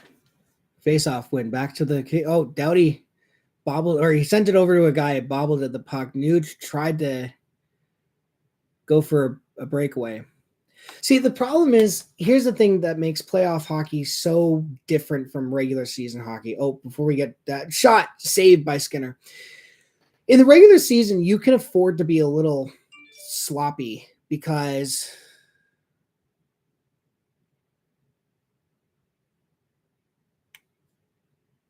all right, what was we wait here? Doughty. Shot, saved by Skinner. Hey, you want to try that again? I follow? Stop taking away to our goaltender's glove. As I was saying, the thing with regular season hockey is you can try to score shorthanded all the time on the penalty kill. You can try the dipsy doodle fancy things. You can try stupid plays because you have 82 games to get that out of your system, and you have 82 games to correct any mistakes. Playoff hockey, you don't have a lot of time. And we've seen this before. One mistake can change a game. One mistake can change a series. And in something like this, that's as tight checking as it is, you want to make sure every play is the right play. Now, the good news for Edmonton right now is that they're up 2-0, right? So any play that they make right now is essentially a good play. If they get the puck out of their zone, it's a good play. If they get a shot on that, that's a good play. As the Kings try here, shot by Dursey. And here we go. Connor McDavid and Matthias Janmark. Janmark, shot, saved by Korpisalo. He's going to throw it out to play it. 34 seconds left on the Kings' third power play of the game. And yeah, you're not getting around Black Kulak, whoever you are. Number 34, back to the point for Dursey. Shoots. No. Skinner. Oh, he was lucky. The Kings player had no idea. Shoot. Blocked in front. Here we go. Another 2-on-1. McLeod over to McDavid and hops over his stick. But that's more than McDavid is more than fine. There's 10 seconds, 8 seconds, 5 seconds left in the Power play, yeah. So Edmonton 3 for 3 on the penalty kill. Again, special teams are the difference right now. Edmonton 1 for 2. LA 0 for 3. All right, Blake Lizotte.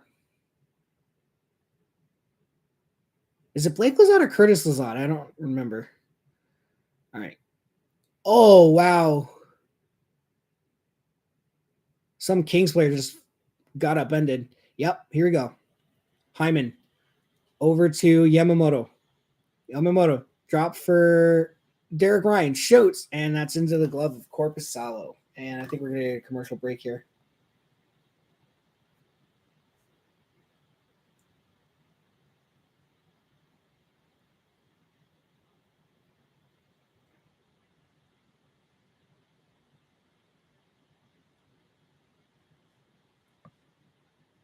So,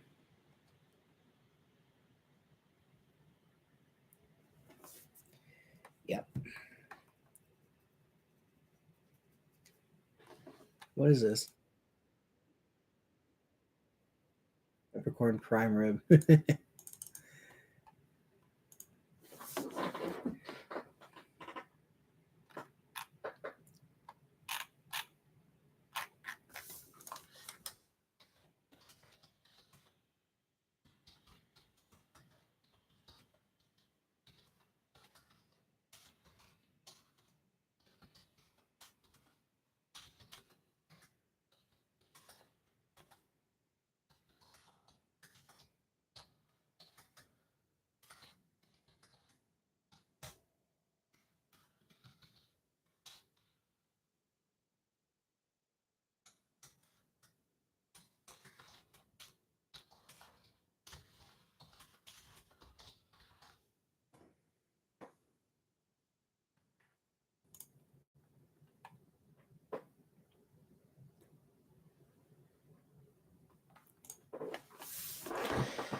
Yeah.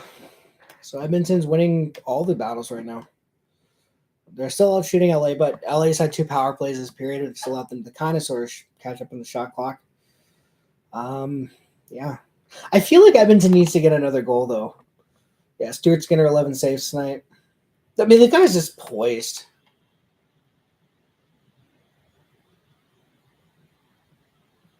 The guy's just poised.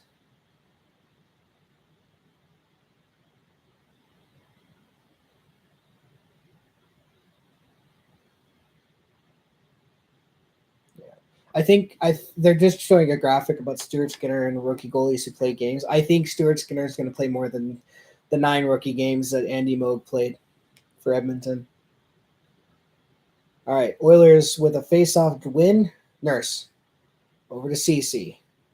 Down low for Leon. Tries a shot, gets deflected wide. Yamamoto tries to send it back. It's going to get intercepted by Kempe, and then we're going to get a scrum here. Anderson. Draisaitl with a hit. Yep, there it is. Yeah, Leon Draisaitl had that one lined up. All right, here come the Kings. Shot. Easy save for Stuart Skinner. Kicks it into the corner. LA. Tries a bank shot up front, but it's not going to go anywhere. Here comes Evander Kane. And he bangs Kempe into the boards.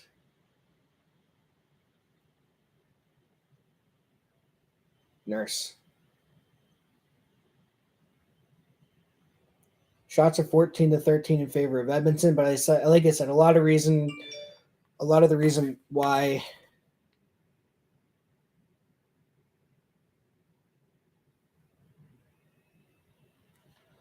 a lot of the reason why LA caught up in the shot clock is because of their 2 power plays they've had this period. All right, here we go. All right, good play by the Kings, trying to get a deflection goal, but it went over the net. Nuge. Leaves it for Connor. He gets stapled. Or Nuge does. Connor gets stapled, but there's a puck battle. Hyman runs Roy into the boards. But look at the backtrack by 97, though. You know, everyone says Connor McDavid doesn't have a good defensive game. He has been there defensively so far this game. great stuff from me. And that's what you need to win a cup. You need everyone to contribute in all areas of the ice. Oh, puck takes a funny hop on Stuart Skinner. Kind of gets almost stuck behind the net, but the Oilers are able to recover that. All right, here come the Oilers. And Nuge is going to dump it in. Bukestad is going to go in on the forecheck. And Edmonton's been doing good on the forecheck right now. I mean, they're not winning a lot of battles, but they're making the Kings work for them, which is good. Oh, Bukestad just got laid out. Don't make it a tripping call. All right, Kulak. I'm going to take the puck for a skate. Fakes the slapper. Tries a shot. Easy save for Corpus. I admire the effort, Kulak. I mean, you're up 2-0. Every play is a good play right now. When you're up 2-0 in the playoffs. Every play is a smart play. All right. Desharnais.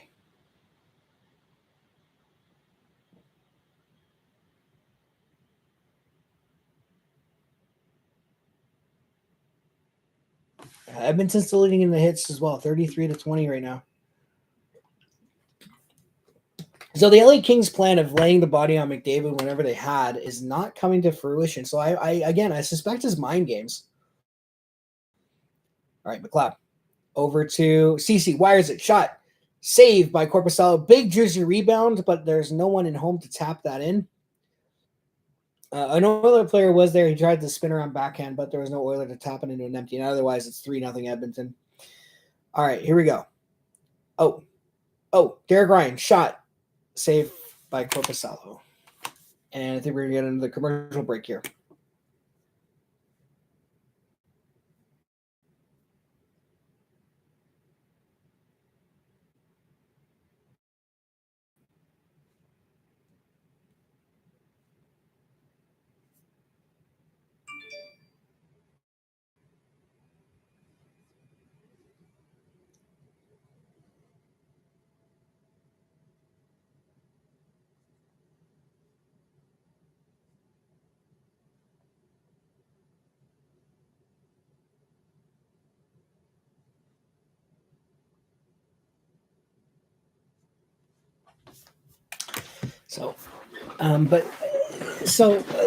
I feel like LA is coming on a bit here. I think, like I said, Edmonton, they're up 2-0, right? And two goal comebacks are like the norm now in the playoffs. But I feel like LA is kind of starting to push a little bit here.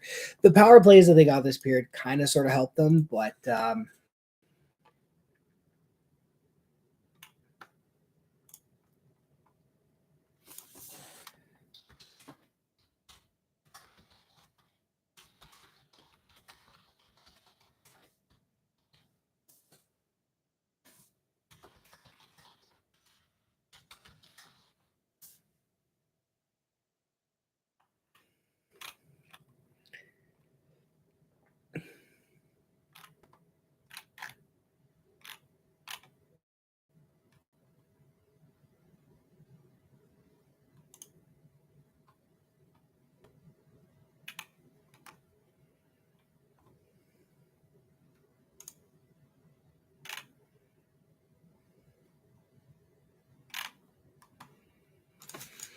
All right. Yeah. So they're just kind of showing all the little. Well, they're showing Kane. Looks like Kane's getting involved here. Yeah. If he's not scoring, Kane just needs to get in there and be physical and annoy people, and that's what Kane does. Right. And this is going to be icing on the LA Kings. I'm not expecting Evander Kane to be like last year where he was, I think he led the playoff in scoring with 13 goals in 15 games. I don't expect him to do that.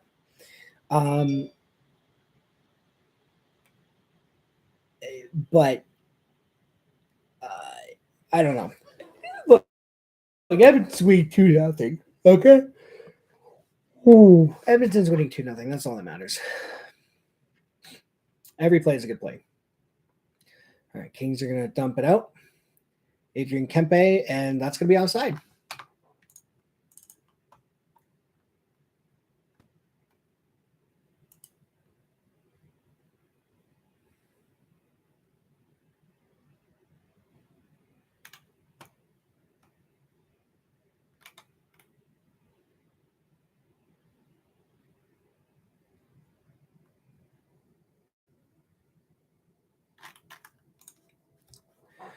All right. So Yamamoto's to take the face off. That's twice now. Draisaitl's been waved out of the face off circle. I don't think I like that. All right. Why is it Roy? Is it Wah or Roy? I don't know. Matt Roy, I think. He's going to wire it in. And the Kings are going to keep possession. God dang it. Oh, here we go. King fell down and Oilers have a chance. Evander Kane. Leon Draisaitl. Here we go. Oh, how did that not go in? Oh my God, that was an opportunity and you guys wasted it. Here comes Kempe. Tries to find a pass, but he can't get around the Oilers defense. The Oilers have been so good picking off passes today. Oh my God, I can't believe this. This team's a wagon right now.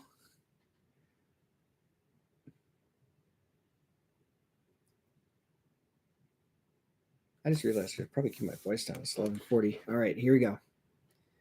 All right, Mikey Anderson. Back to Dano, or to Dano. Dano's going to send it back, but it's going to be icing on the Kings again. But yeah, this team is picking off passes like it's not an everyday business. Look at this. How did this not go in? Oh, Yamamoto, it tips. He had an open net, but it goes off of Evander Kane's skate. That was an easy tap, and that could have been 3-0 right there. All right, McDavid wins the faceoff. And Kings managed, or Oilers managed to hold the zone, I should say, rather. All right, Hyman battling. And Hyman's always a competitor. Nooch. Oh, it tries to find Connor, but and Kings have also been good at picking out passes. I'm not going to pretend like Edmonton's been the better team defensively. The Kings have also been able to pick off a couple of passes. All right, Connor. And is that offside or he loses? No. Hyman. He gets it poked off his stick, but he gets it back. Hyman tries to cut it through the middle, but he can't. The Kings have it and clear it out. Ekholm. You know, I remember there was an article that came out where Ekholm did an interview. Oh, hold on. Bouchard shot, missed the net. Where, you know, Ekholm said that he had to sort of change the way he played the game because he's playing with McDavid and Draisaitl. He said normally behind the net, you just wait for the play to set up. But he said, but because McDavid and Draisaitl are so good, you have to kind of sort of make the first pass without setting anything up. And he said he had to change the way he played to accommodate that. And I think he's been a great addition to this team. I can't think of a trade deadline acquisition for the Oilers, at least, that hasn't made as much of an impact as as Matthias Ekholm has. The last one I could probably think of is, and he wasn't even a free agent acquisition or a trade deadline. I was Chris Pronger. And Pronger was something special, though. Prime Pronger, dude, the guy was a beast. Can you imagine him playing in today's game with like Chara? Dude, that would be sick. All right, Oilers win the faceoff. Kulak go to Desharnais, down low for Derek Ryan. Derek Ryan is going to overskate the puck. Oh, Warren Fogle tries to find Ryan McLeod. Gets tripped up. Is there a penalty on the play? No penalty. Fogle, shot, muffin shot, missed the net. Derek Ryan.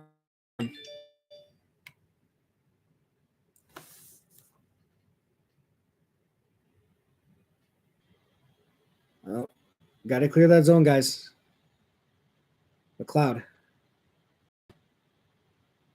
Yeah, Oilers get it out. 5:38 left in the second period. Oilers still up 2-0. Shots are 18-14 in favor of the Oilers. Kings are going to roll that in down to Stuart Skinner. All right, Brett Kulak. Off the board to now. That's, again, simple hockey. Simple hockey. And that's what you need to do in the playoffs, especially against a team like LA. Don't force your opportunities. Don't force anything. Just simple hockey. All right. Desharnais. It's just another good acquisition. Not even an acquisition. It was an internal upgrade by the Edmonton Oilers. All right. Kings get some pressure here. But, oh, no. Kopitar fires, missed the net. Fires again. Deflected in front over top of the net. Evander Kane takes a hit to make a play, gets it out. Simple hockey. Simple hockey. Gavrikov. Kopitar. Stuart Skinner. Why do you always go with the guy coming at you?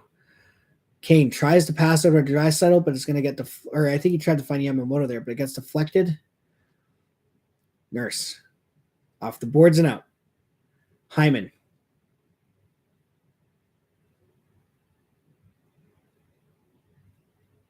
Oh, crashes the net. Hyman. Ekholm. Bouchard. McDavid. Bouchard. Fakes the shot. Spins the move. Oh, Bouchard. Backhander. And that's going to get saved by Korpisalo. Chip and charge. Dump and chase. Bang those bodies. Edmonton playing the right way right now.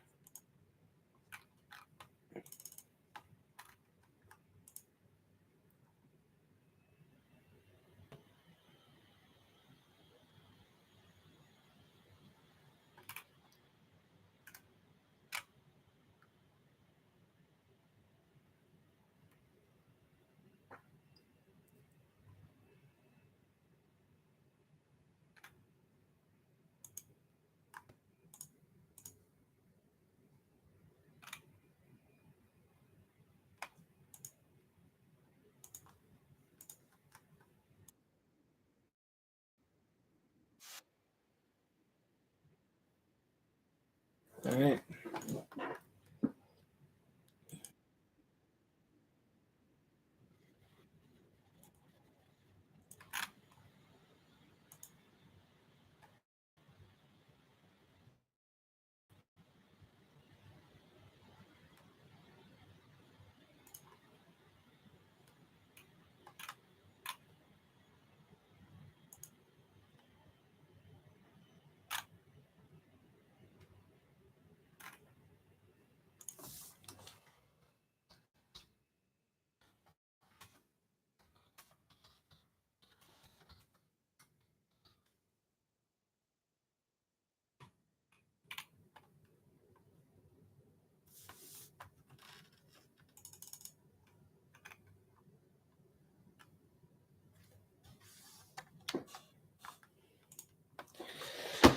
Oh, yeah.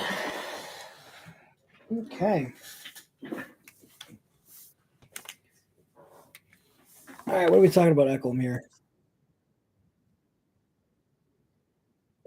Oh yeah, you know what? I remember I was talking about that, and then I got cut off. So Matthias Ekholm.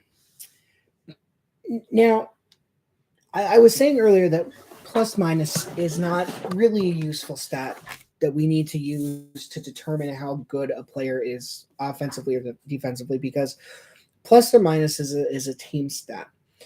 And as far as I can tell, it only is recorded 5-on-5. So if you're on the penalty kill, if you're or even strength. So 4-on-4, I think it's recorded. 5-on-5, it's definitely recorded. I know power plays, it's not. I don't think it's recorded on penalty kills or anything like that. But generally 5-on-5 play. Hold on, we got Connor here.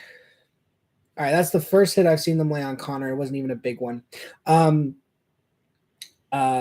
here we go. Ekholm. He's got Connor.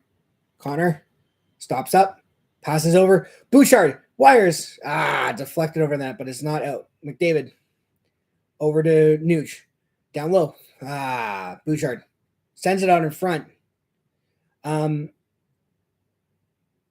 here we go. Oh, Bouchard's just been the best defenseman for Edmonton so far. He breaks up another play. That was great. Well played by Bouchard, but it's not out of the woods yet. Stopped by Skinner or missed the net. Who knows?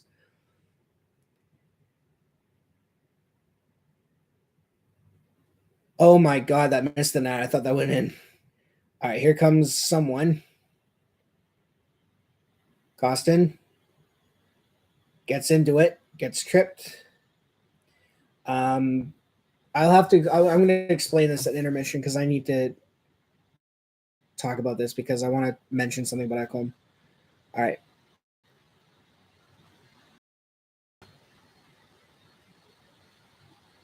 Bukestad grabs the puck. Third and fourth lines have done their job. They haven't been scored on. I mean, yeah, they haven't scored a goal, but they haven't been scored on, which is most important. To nothing. They haven't given up a goal yet. Knocked on wood because, I don't want to jinx it. Yamamoto takes a hit, but gets the puck back. Shot from the point. Shot again in traffic. Kane can't find it. Nurse down low. Or was that Kulak? I can't tell. Draisaitl. It's Nurse and Kulak right now. Nurse. Yamamoto. Over. Shot. I think it was in Kane's skates and he couldn't do it, but that's icing against I. So the way plus minus works is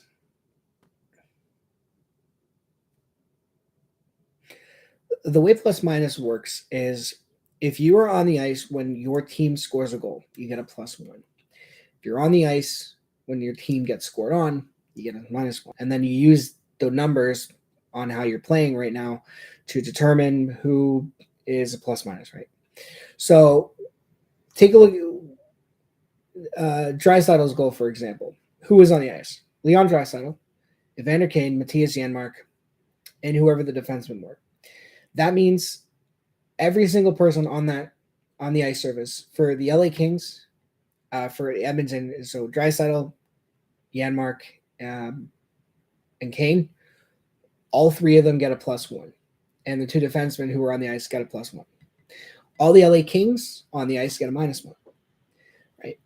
And the problem is, and I'll go back and look at that replay, but there's a king, guaranteed there's a king, who is nowhere near that play where Kane and Janmark won the forecheck battle.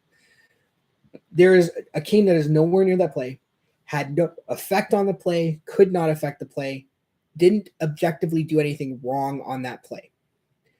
But because a goal was scored when he was on the ice, we got another penalty?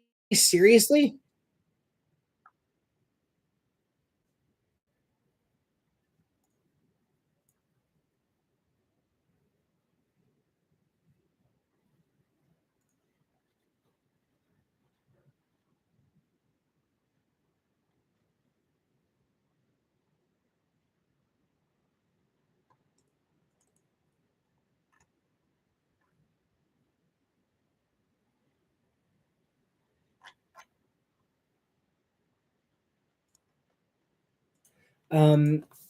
So the problem for that King player is he couldn't affect the play, didn't affect the play, wasn't the cause of the play, but because he's on the ice when the goal was scored, he's all of a sudden a minus. Kings are now on their fourth power play. Evander Kane takes a high-sticking penalty. The Kings are 0 for 3, though. And Edmonton's playing with fire here. Now, you could make the argument about calls or all that, or who's getting the favorite here, but I mean, it's no coincidence that the Oilers are up 2-0. Oh, Arvidsson just took a spill. And the power plays for the Kings since Edmonton scored on their first power play are 4-0. We got a penalty here.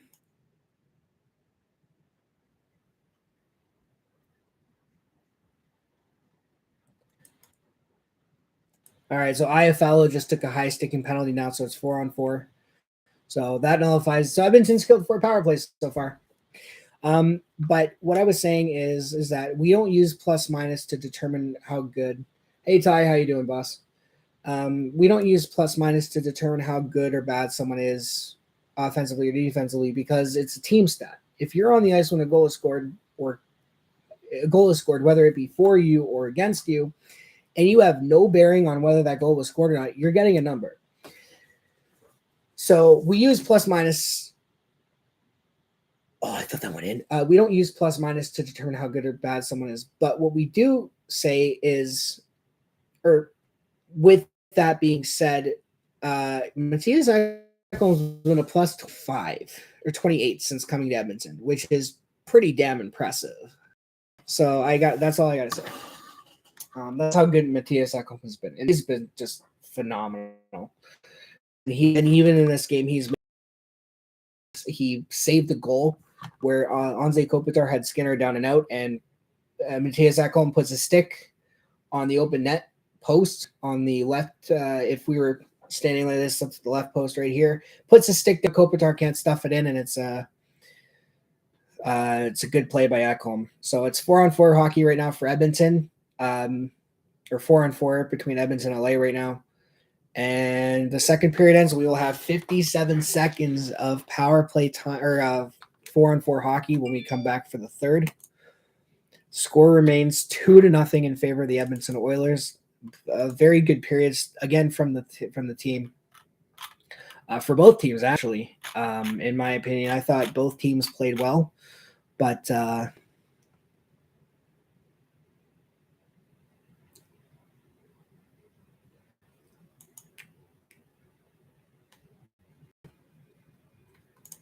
so it's good. It's a good game. Good game. Let's see what like before. I actually enjoyed this because time flew by pretty quickly here. So I'm just gonna check out the Kings Twitter feed here to see what they're saying. First one, we suck. I'm struggling mentally. Guys, please. Okay, let's reload, see what happens here. I speak for all Kings fans when I ask, what does Quinton Byfield even do? Worst team in the playoffs. Thank you, fans. Garbage can emoji, y'all cheeks, whatever that means. It's always a good idea to kind of get a sense from the other side of what's happening here, but this is something we expected coming into the series, a low-scoring game. This actually reminds me of the 2-0 game Edmonton played on whichever it was. Let me figure it out here. I have my playlist. Oilers wins 2022, 2023. It would have been on March 30th. The Oilers won that game 2-0. And it was very similar to this one where the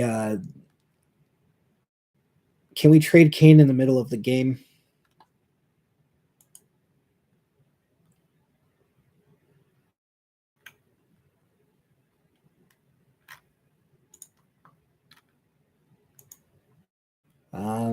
Let's check to see what else is being here. Wake up and score on this mediocre goalie. McDavid and Draisaitl are the only mega stars on Edmonton. The only reason they're in this position. Someone's clearly not watching Oilers games. Already know how this one ends. No need to watch to the third. Forfeit the next 3 games if you're going to play this with this little effort. That's it, dude. Put me on the power play. Worst team in the playoffs. We suck. Well, that was better, I guess. Better period, but got to capitalize on the PP, which is over now. Embarrassing showing so far. Frauds. We getting pummeled. Any ideas?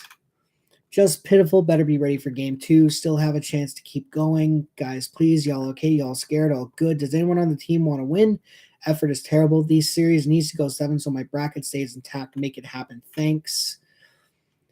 We got like a sigh emoji. Come on, guys. What the fuck? Who in their right mind actually thinks this series is going 7 games? The Oilers have dominated the Kings in every department. 1 goal in the last 8 periods versus Edmonton. Yeah, you're getting bounced quickly. Pathetic. This is so shit. We playing ass. What the fuck happened? Y'all cheeks. So Kings Twitter taking it very calmly right now.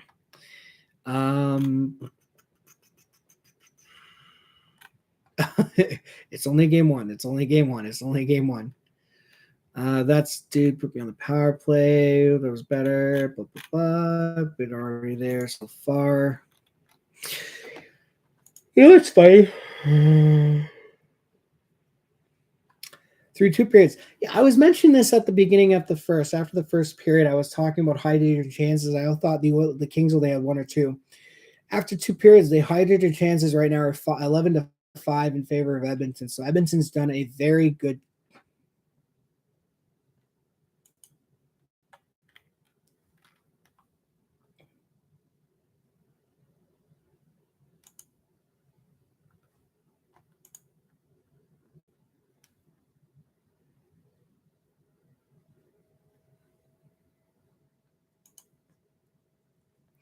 I mentioned that like Edmonton's done a good job of making sure nothing is getting in there. We're close to it actually, so I think this is a pretty good.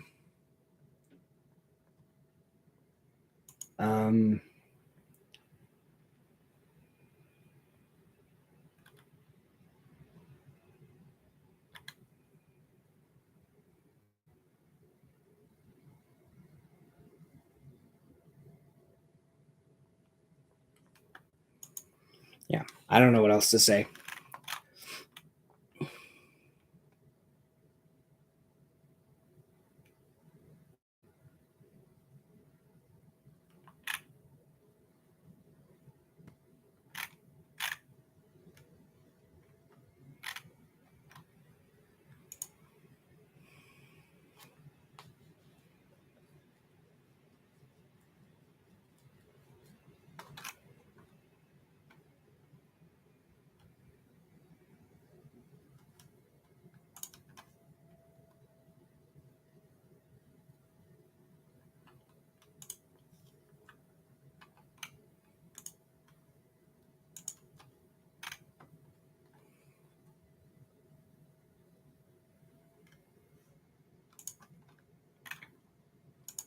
All right, let's check what.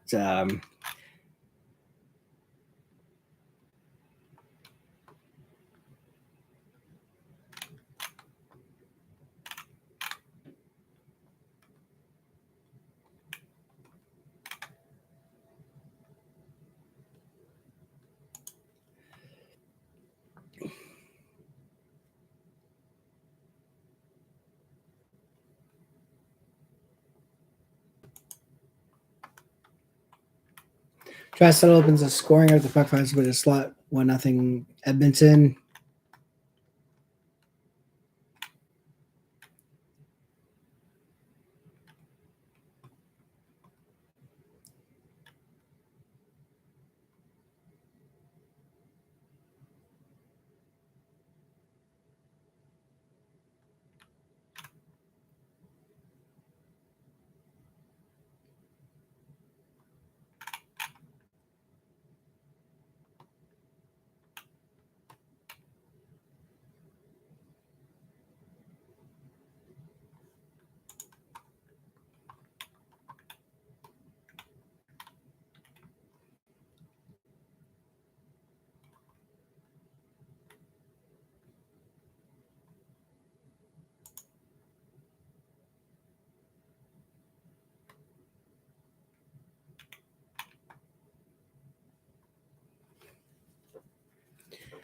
Just browsing King comments. So, yeah.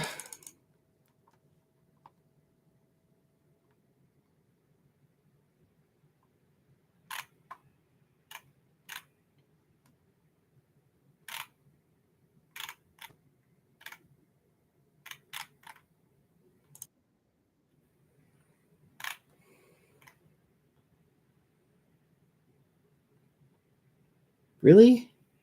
I don't understand people picking. Okay, that's creepy as shit. I don't understand why people are picking Vegas to beat Edmonton. The Oilers and the Kings played 4 games this year, and the Oilers and Knights played 4 games this year, and Vegas won once, and it was in overtime. I don't understand why people are picking the Knights to beat Edmonton. The Oilers won. The 3 of the 4 games were 4-3 finals. Edmonton won the first meeting 4-3 in overtime.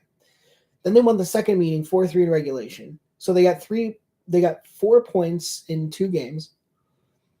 They lost the third game 4-3 in overtime. So that's 5 out of 6 points. And then the last game, they turned it into a track meet and beat them 7-4. Like I don't under the Oilers collected 7 out of the Oilers. The Oilers have everything the Knights don't have. The Knights don't have good forward depth. Edmonton does. They don't have a hard-hitting elite defense. Edmonton does. And have you seen their goaltenders in Vegas?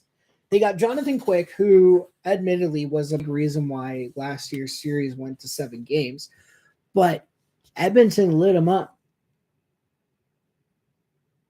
They don't have a reliable backup. I mean, they got Laurent Brossois, but Laurent Brossois is, I mean, he's all right. He's a decent goalie, but he's not really going to. I don't know. Maybe the goalie can steal that series, but the way Evan's playing right now,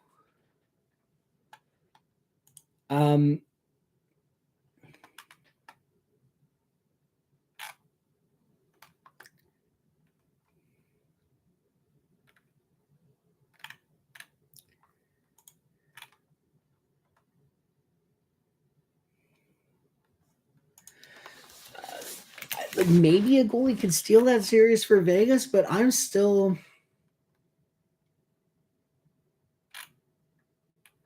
pick.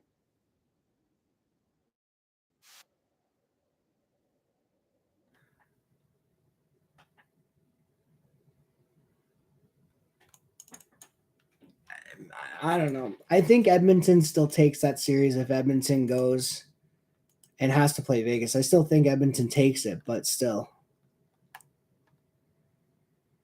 So, I don't know. We'll see.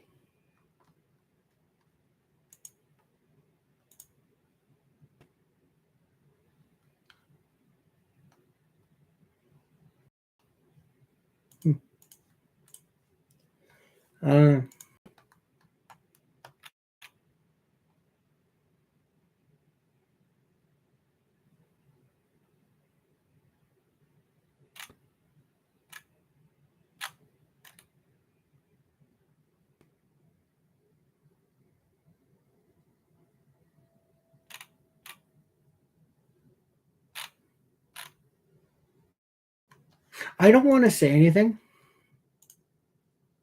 I'm not going to say anything, but score's 2-0. The one thing I do need to say right now is the penalties. Yes, they're 0 for yes, LA is 0 for 4, but I mean, you're playing with fire. And Edmonton needs to get another power play. This is ridiculous.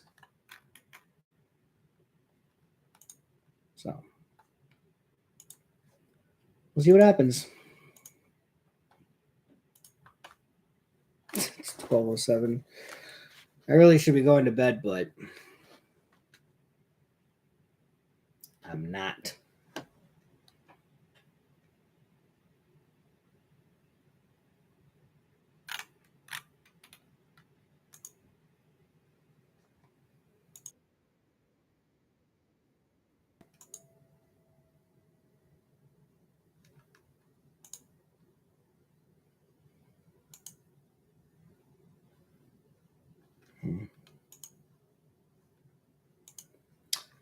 So, yeah, we're just kind of waiting here now.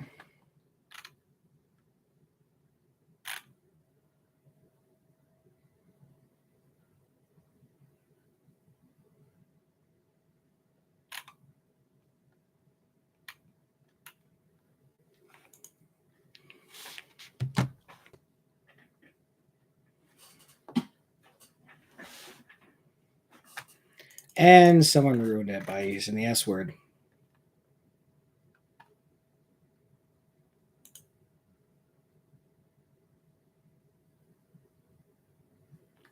British Columbia, Ontario. Oh, yeah, they're advertising in Edmonton. I get it. Okay, that makes sense.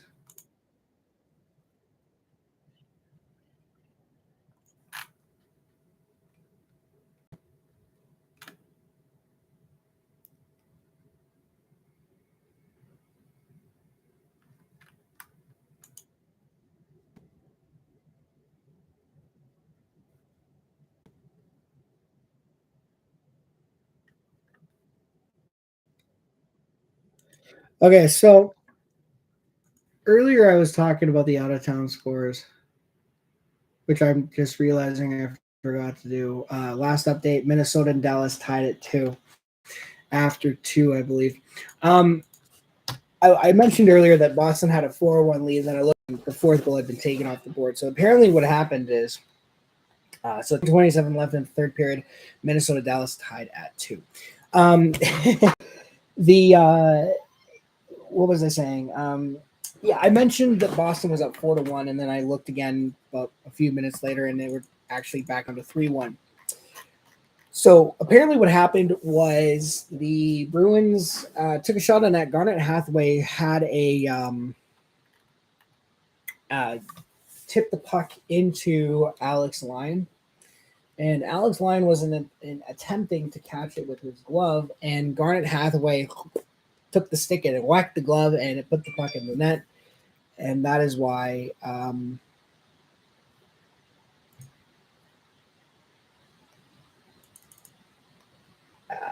And it bounced to the net, and obviously that goal wouldn't have counted because you did whack the goalie's glove, which is a no. So anyway.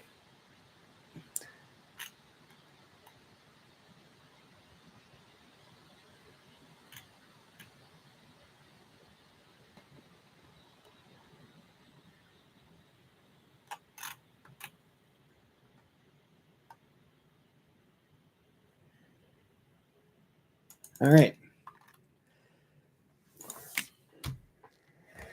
Ooh.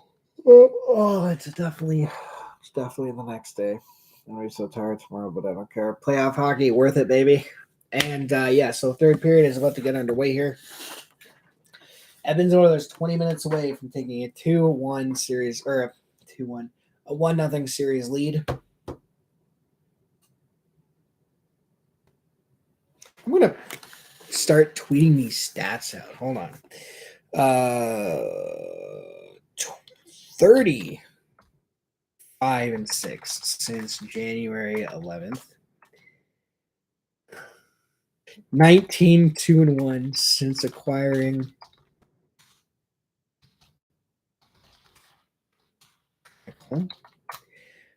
15-0-1 in their last 16.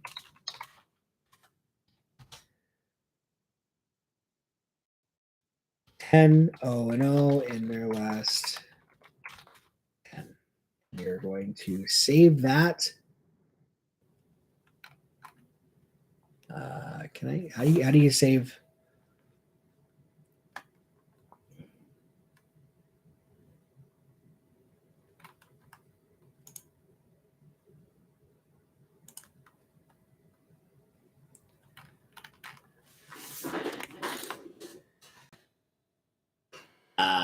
How do you save? How do you draft a tweet on PC? I don't know.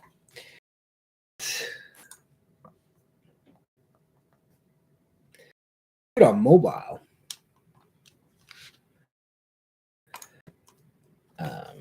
So let me get this here. So 25 or 30. 5-6 since Jan 11. 19-2-1 since acquiring Ekholm. 15-0-1 in their last 16. 10-game winning streak. Cancel, save draft. There we go. I may have just jinxed it. I may have just jinxed this, but let's go ahead and see what's happening here. So, yeah, 4-on-4 for another 57 seconds, and then Edmonton will get in a very abbreviated power play. All right, so Doughty controls the opening faceoff, and he sends it over to Mikey Anderson. Tries to send a pass over, but it's going to intercepted, or it's going to get blocked in front. Oh, Draisaitl. Yeah, you got Draisaitl and McDavid here. Draisaitl on the forecheck. Nearly stripped the puck away from Philip Deneau. All right, here comes a Kings player. Oh, right up the middle. Shot. Oh, good defensive play, and that's off. The net's off the mooring. Good defensive play.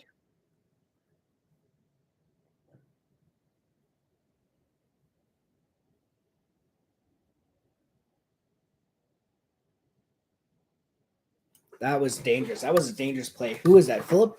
Who went up the? Someone went up the middle, and that was a great defensive play by Evan Bouchard, though. Evan Bouchard with a great defensive play.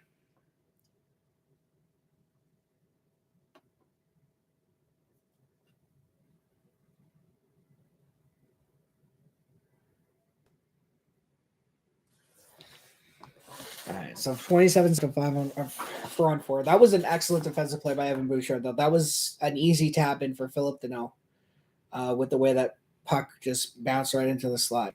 Oh, here we go. Here we go, Connor. Oh, trying to kick Connor. You got to shoot that, buddy. Look, I know Corpusalo's been very unstoppable. Okay, shot, and that's a goal.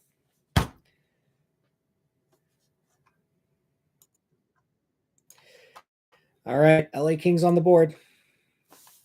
I'm just going to shut the hell up.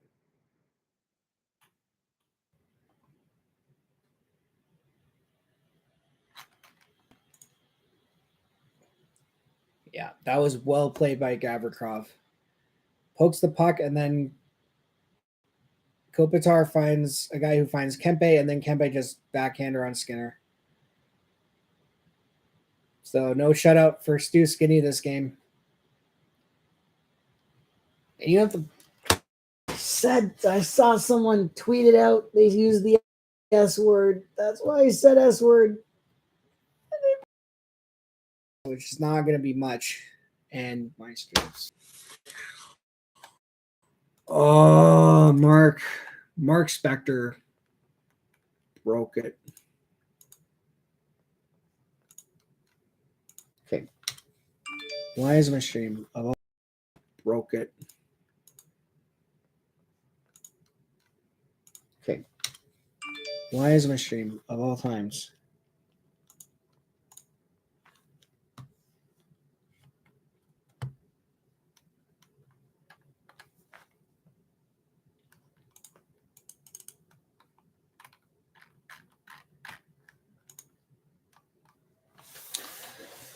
All right.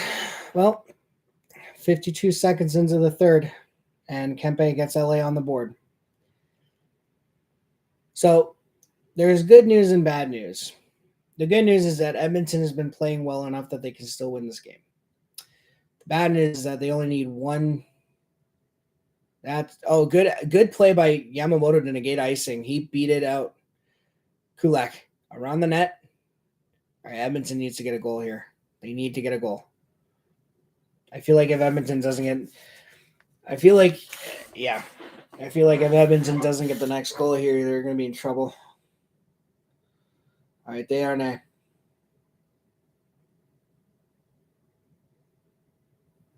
Over to CC.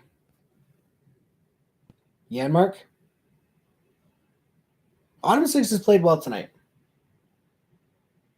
That's not offside somehow. Okay, fine. See, now this is the problem. The LA Kings are back within one. They're one shot away from tying this. But the Oilers have a 3-on-2 rush here. 4-on-2.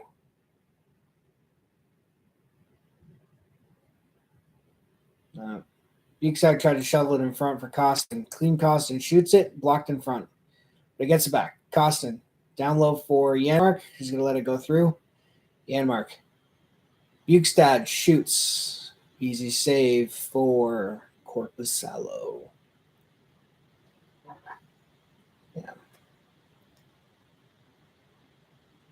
Yeah, Gavrikov made the defensive play to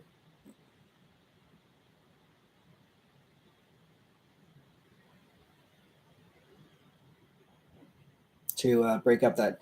McDavid needs to shoot that, though. If McDavid shoots that and it goes in, that's 3-0. And then LA's in a bigger hole. But instead, he tries to pass to Draisaitl for, again, fancy plays. Simple hockey, guys.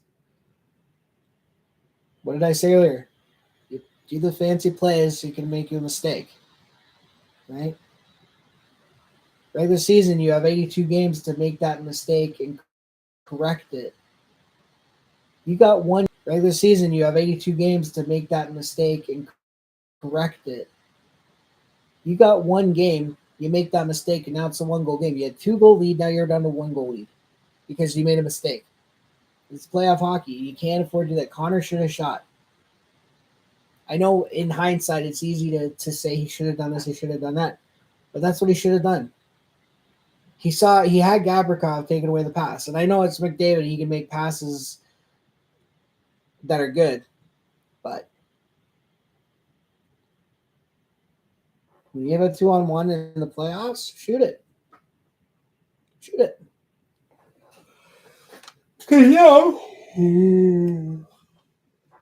Because that was a wasted opportunity now. So here we go. So face off in the Oilers zone. Draisaitl versus Kopitar.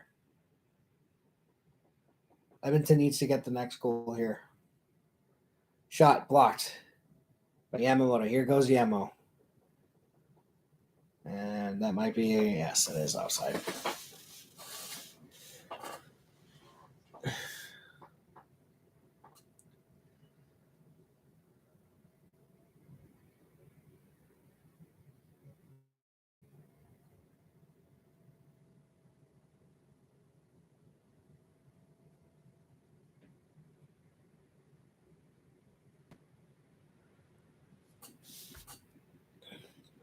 Minnesota Dallas still tied at 2. Because of that, it's an offside. Okay. So Oilers back on the forecheck. Oh, shot. And they got 2 Oilers caught down low. Arvidsson can't get around Bouchard. Here goes Connor. Over to Hyman. Hyman can't get around Mikey Anderson.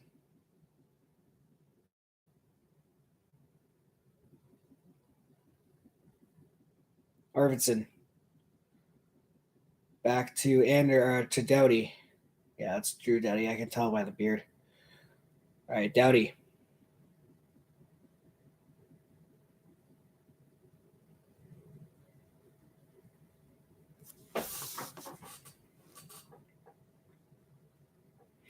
Kings dump it in.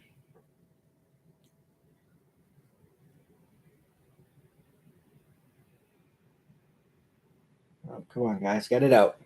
Get it out. Come on.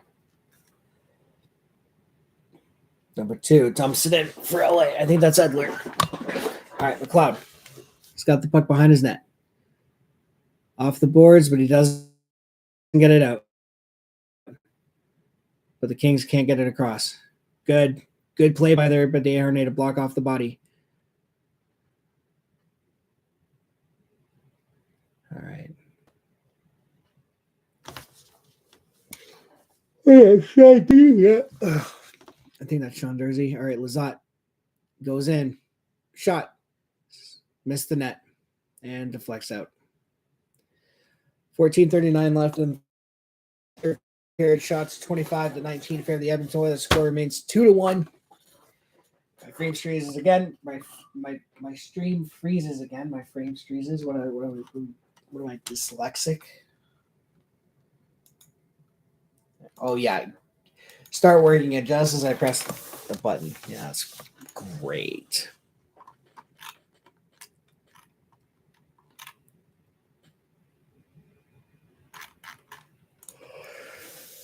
Okay, I definitely get tired here. Boys, let's just finish off this game. Let's not have a crazy game here. All right, Yamamoto. Kane. Draisaitl. Why are you doing the wave now? Don't do the wave now. It's too early. Draisaitl. Back to Ekholm. Shot. Blocked in front. CC. Oh, no, sorry. That was Nurse. All right, CC. Leaves it for Nurse. Nurse. And he's going to hold it. All right, looks like Connor's directing traffic. All right, here goes Nurse. Finds CC. Off his stick. He still gets it in deep. Hyman.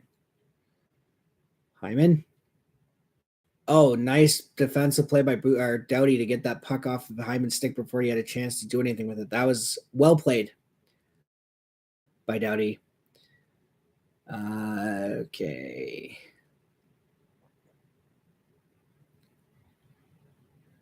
Nuge working behind the net. Good defensive play, but he can't come up with a puck. Neither Edmonton can, but he blocks off the body. Nuge.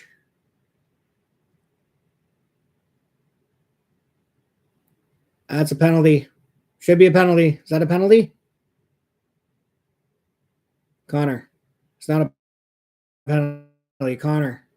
He's going to go straight in, but he gets the puck poked off his stick.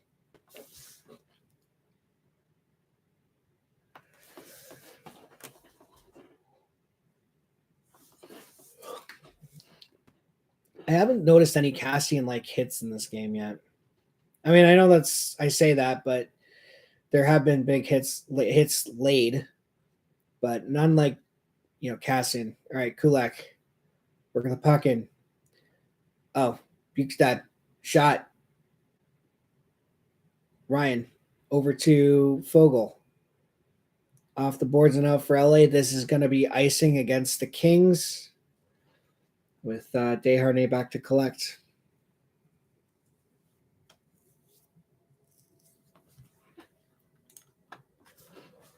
Holy something there.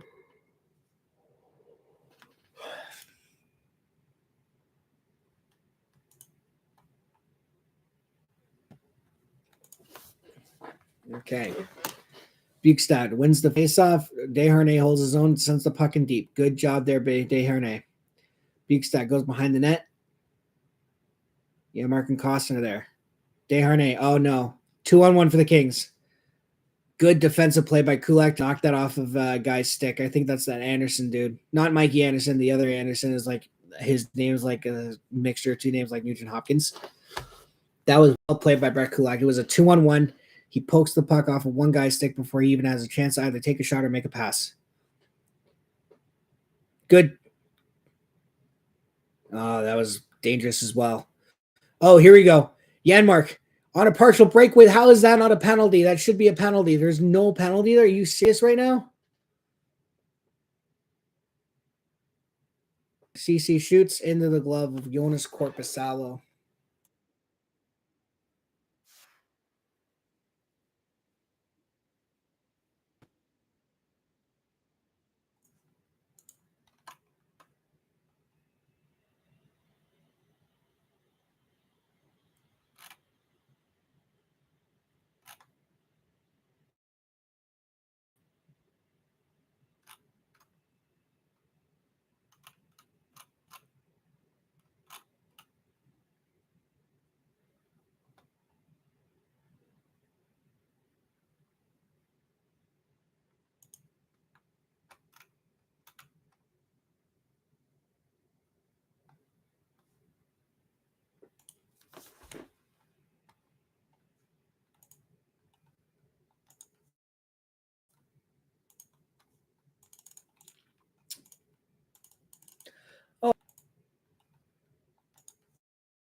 Oh, I hope Calgary.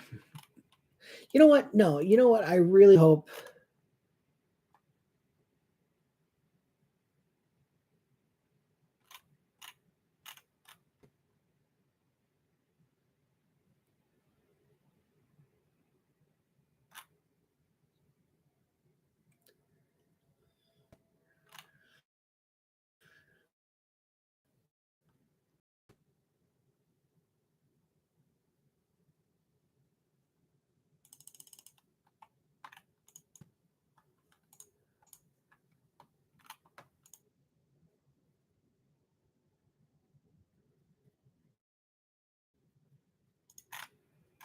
Oh, boy.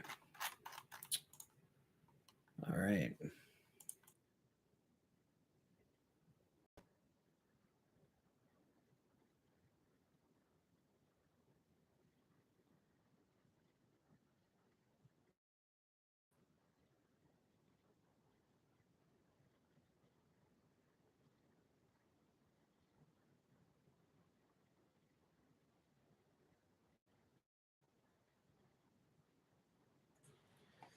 All right. So we're back from the commercial break. Draisaitl wins the faceoff, has the puck, shoots. Puck is loose. Puck is loose. Yes! And that's in. That's in. Leon Draisaitl has scored his second of the game.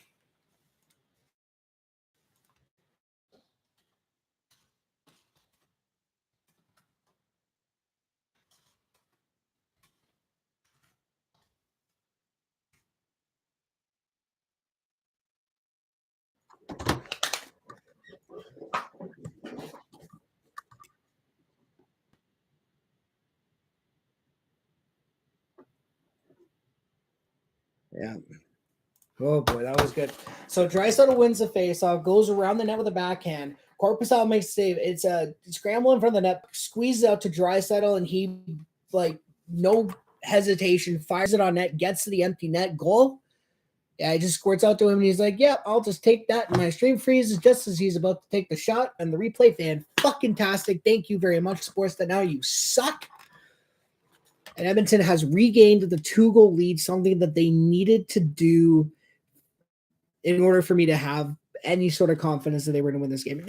Not saying that I don't think they were going to win at 2-1, but I feel a little bit easier now. But now LA is going to push back hard. We know they're going to push. We know that Edmonton is, or LA is going to push back. They need to get a goal here. Oh, here goes Connor. Here goes Connor. Shot saved by Korpisalo. And Mikey Anderson lost his stick. I don't think Connor reloaded. Oh, Connor! Oh, damn. He couldn't pull it back. He couldn't pull it back.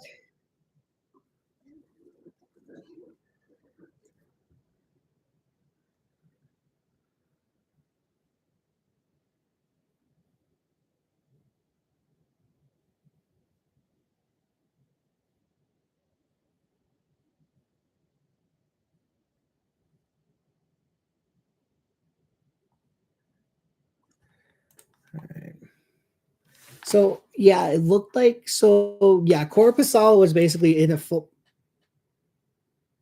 splits when Draisaitl scored that goal. So yeah, no chance for Korpisalo on that one. But good for Edmonton, and that's what you need to do against this team. You cannot be fancy, crash the net, bang the bodies, get pucks to the net, and put a screen up and see what happens. All right, LA. Oh, nice move by that player. I don't remember 89. I don't know who that is. Sean Jersey shot blocked in front of the net. Here come the Oilers. I can't tell who that is. It's either Warren Fogle or Derek Ryan, considering Ryan McLeod is on the ice. Shots are 29-20 in favor of Edmonton. So they've responded well after that goal by Kempe. Yanmar tries to sift it in front, but it's picked off by the Kings. And here come the Kings, who then give it up to Edmonton. Puck goes off clean Costin. All right, Bukestad behind the net, battling with two Kings. Costin's going to try and get in there, but the Kings are going to come up with it. Costin back to, what do we got? Hand pass.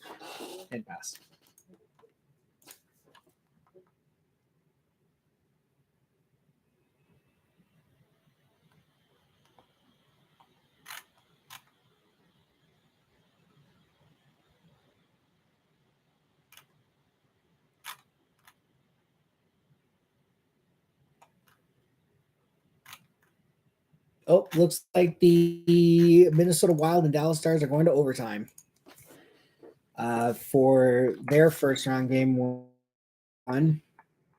They are headed to overtime.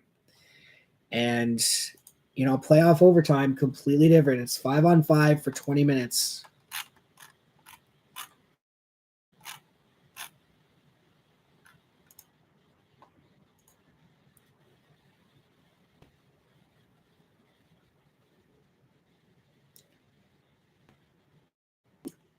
Leon Draisaitl on the playoffs is just a beast.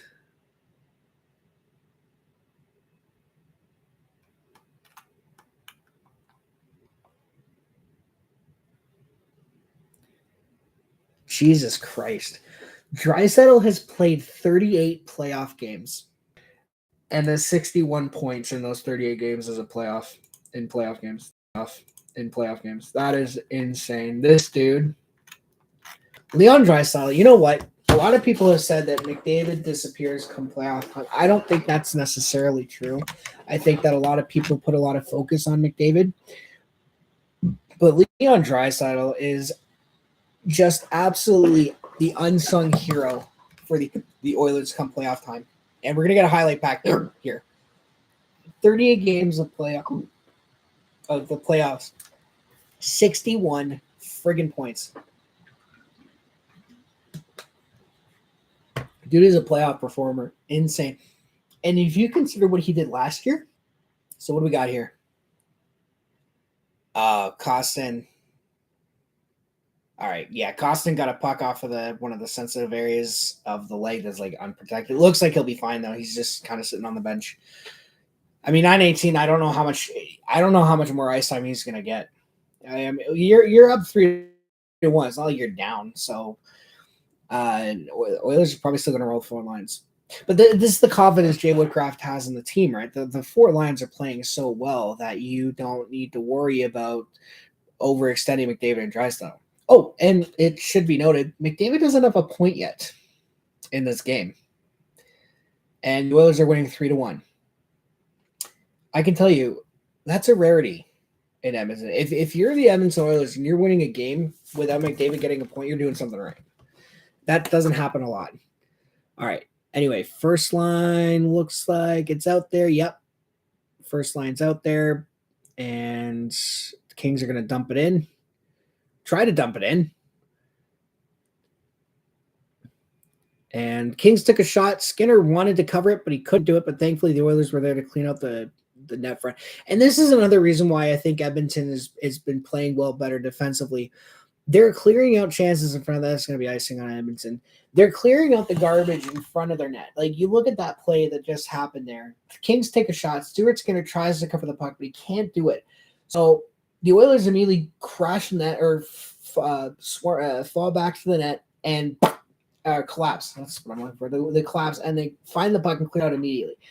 LA has had a couple of opportunities. LA has had a couple of plays where where they've had the opportunity to have second or third chances off of rebounds, but they haven't because Edmonton's been there to clean it up. And that's all part of their defensive games. And that is now 3-2. Adrian Kempe gets his second of the game.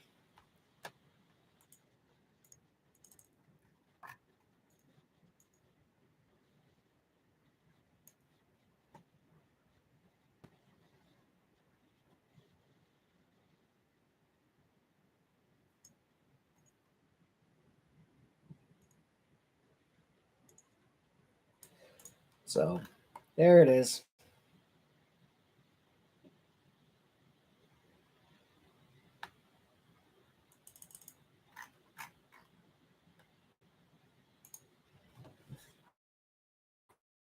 So, right, so I said LA can't score.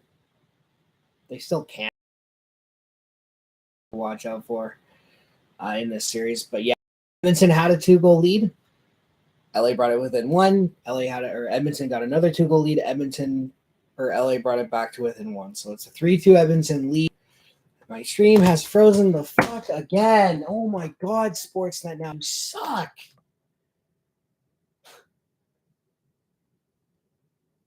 This is ridiculous. Like, actually ridiculous. And now I got nothing. Oh my god.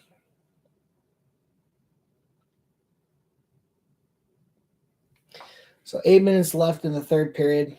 And it's 3-2 Edmonton. Shots are still 29-22 in favor of the Oilers. But, I mean, there's still 8 minutes left. Anything can happen.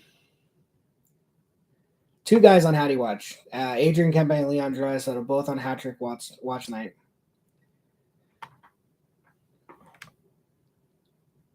I wouldn't say Edmonton has played objectively bad to cause the 2 goals to happen. They've been all right. But they lost a face-off off an icing. And all right. What do we got? No, tell me another fucking penalty. Okay.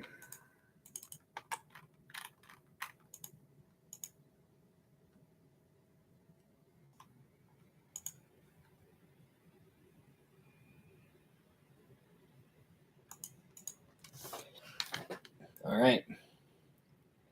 So gut check time for Edmonton. Absolute gut check time.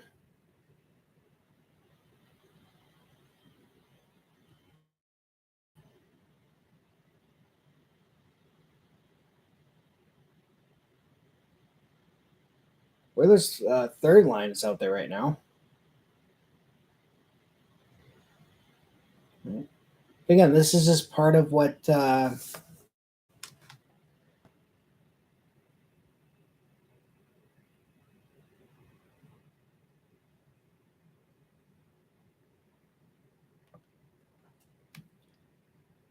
kind of what makes them a good team. They just roll 4 lines. I mean, they're still up in the game, but 6:53 remaining. And you know LA is going to be pushing hard now. You know LA is going to be pushing hard. So here we go.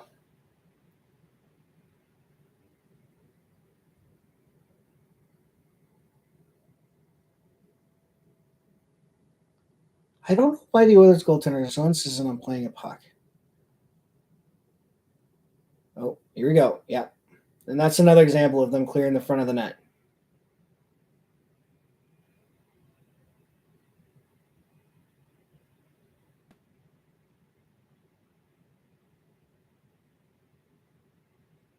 All right, Ekholm sends it down low. Oilers' top line is out there. Nugent, McDavid, and Draisaitl. Or Hyman, rather. All right, here I come the Kings. 2-on-2. Trevor Moore. You're going to go wide, or try to go wide on Bouchard. Does a little spin move. But he's forced to send the puck down low. Yep. Ekholm in front of the net picks off a pass from Korpisalo. Or not Korpisalo. What am I saying? Kopitar. All right. And second line is out there now. Kopitar is just going to dump that puck in, but that is not going to be icing. I thought it would be. It is not. Puck is going to go down the ice. Not icing for either squad. 5.5 minutes remaining. Edmonton needs to get another goal here.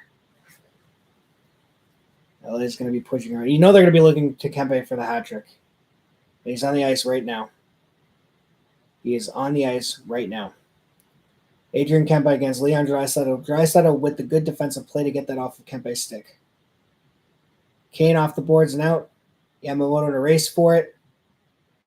Almost strips the Kings player of that puck. That was very well done by Yamamoto to pressure that Kings player and almost turned it over. All right. Nurse. Over to Yamamoto. Back to Nurse. Up top. And here comes Ryan McLeod. Gain center. Over to Derek Ryan. Derek Ryan's going to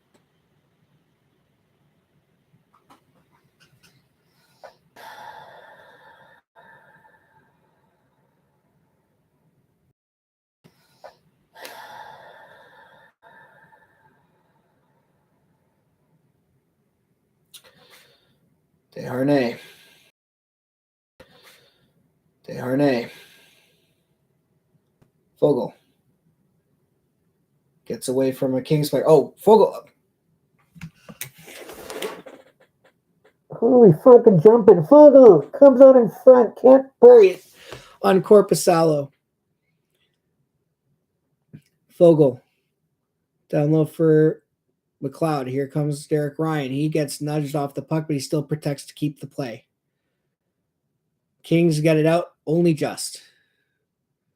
Desharnais turns and fires it back into the King zone. Klim Kostin is now on the hunt. Lays a hit on Gavrikov. 4 minutes left in the third period. Oilers holding on to a 3-2 lead. Ekholm, Bouchard.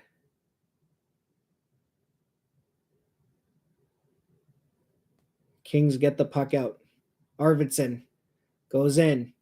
Fires. Missed the net. Number 12. I don't know who tries. I don't know what kind of freaking shot that was. Just tried to bank it off Stuart Skinner.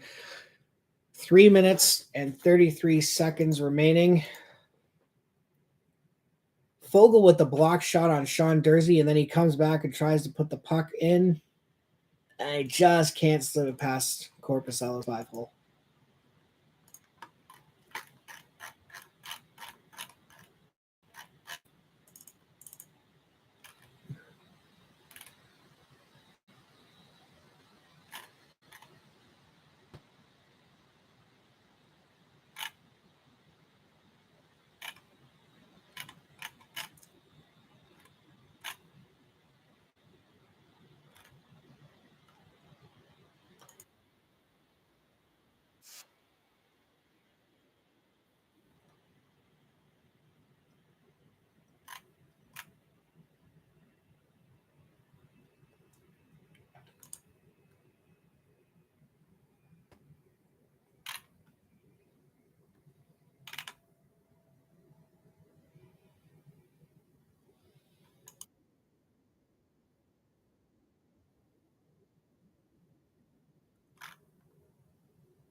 Yeah,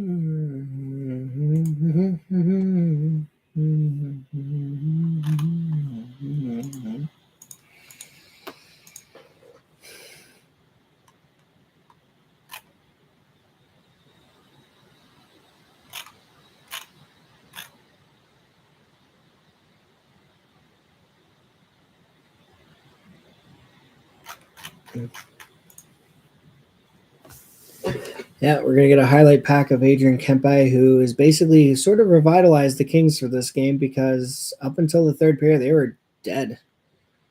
He gets one, and then he gets two, and that was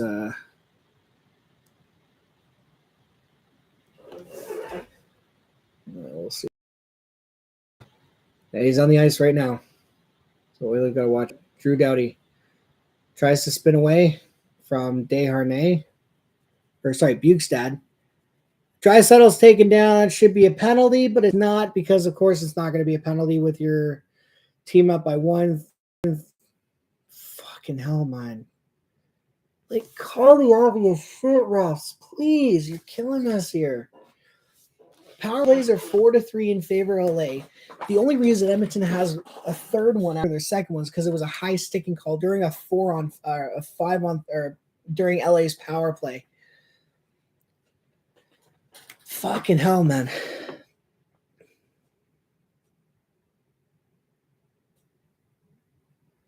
All right, Draisaitl, I guess, loses the face-off shot into the glove of Skinner from the point.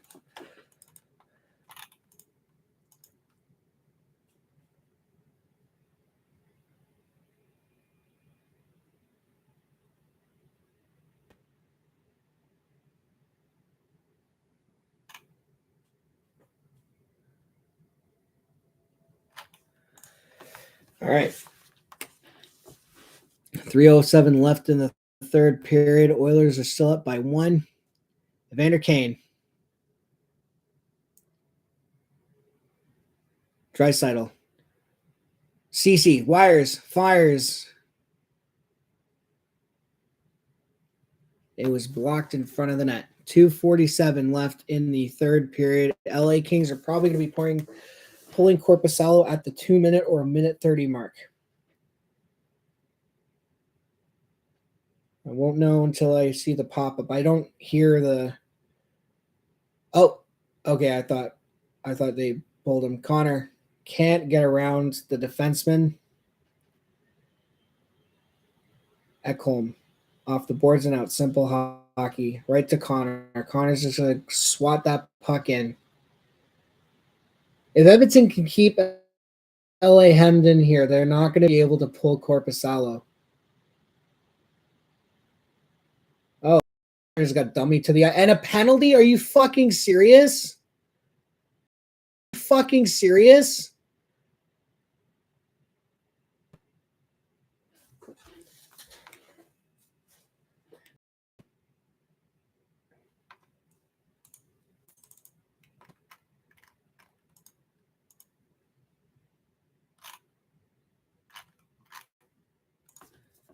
For what? All right, that's a high stick. Yeah, or it's a cross check.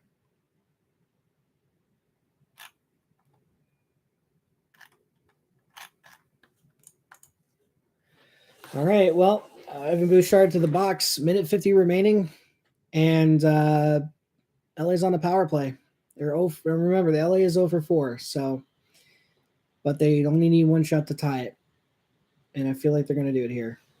Watch them do it. This is going to be fantastic. Korpisalo is at the top of his crease. They're probably going to pull him as soon as LA gets any sort of possession.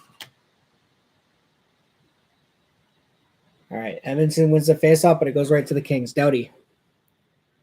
Kopitar. Shot saved by Skinner.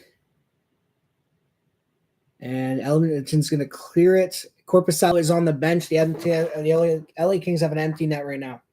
6-on-4 for the next minute 30. So the Edmonton, assuming LA doesn't score on this power play, Edmonton is going to end the game 6-on-4 here. Shorthanded. Doughty over to Kopitar. Kopitar back to Doughty. Over to Kempe. Kempe, stick handling, back to Doughty. Doughty loads. Nope. Kempe fires or passes. I follow. Kempe winds, fires, save by Stuart Skinner.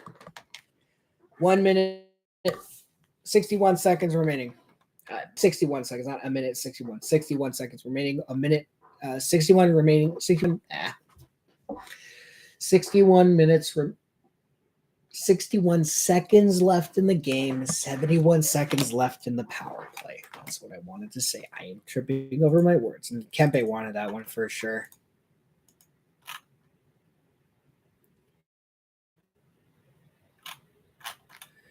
All right. And the Kings have called the timeout. Obviously, they want to draw this play.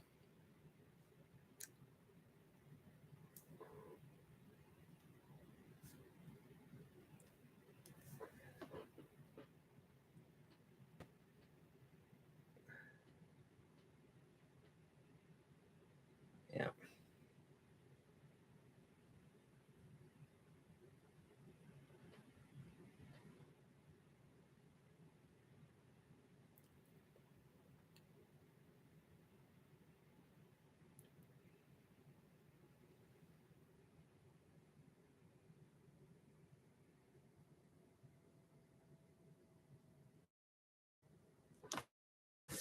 Is Connor out there? I think he might be. It looks like he is. All right. Oh, that's. Oh, was that Ekholm who just wired that off the face-off? He didn't score. That would have been cool if he did. All right. Kopitar. Kings can't dump it in. Is that going to be icing? That is going to be icing against the Kings. LA dumped the puck into the Oilers zone. Not a King touched it before it got to the red line, and the Kings iced the puck on the power play with 48.5 seconds left. So now it's back to 5-on-4 because they have to put Korpisalo back in the net.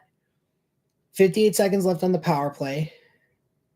So the game will end before Thingamabob, but Edmonton now has an offensive zone faceoff. Connor McDavid with Nuge, looks like Nurse and Ekholm.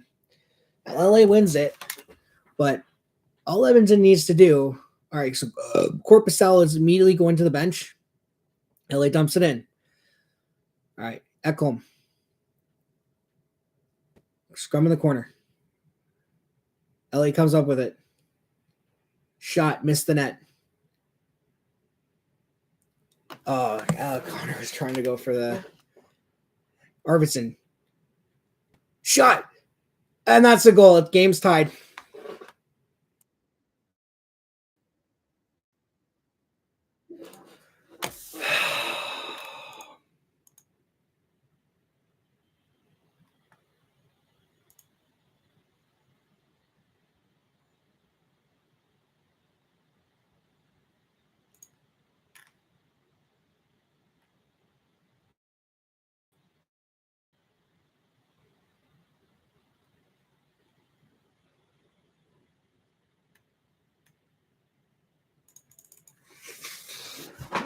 Oh, fuck. Yep. Gift power play.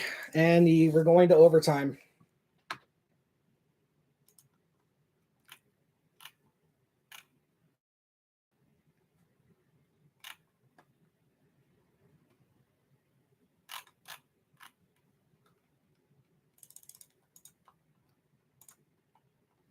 Son of a bitch. I didn't want to stay up any longer. Well, game over.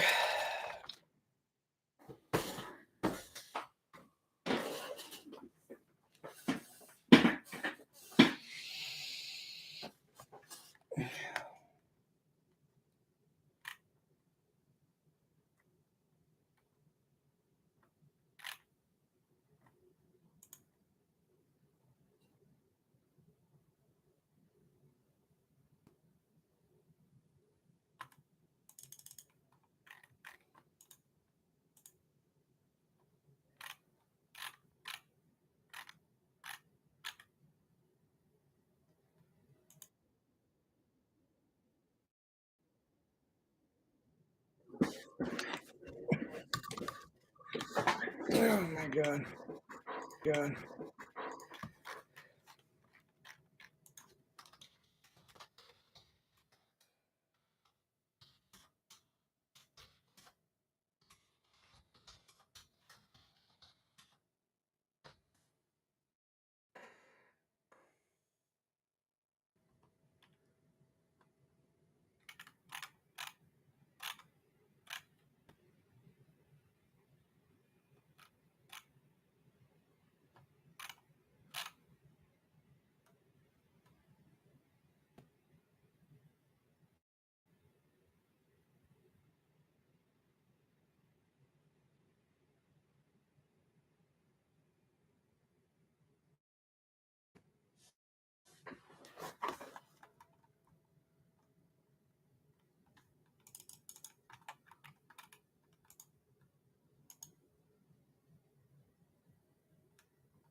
Yeah, I have to sit through another freaking.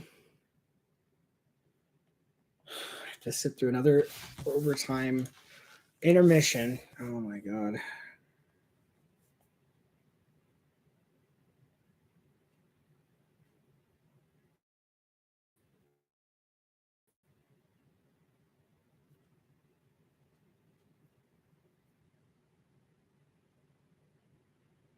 Well, this is certainly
that's so stupid. That is so stupid. How the hell?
I don't know what to say, guys. Honestly, I don't know what to say. I don't like this.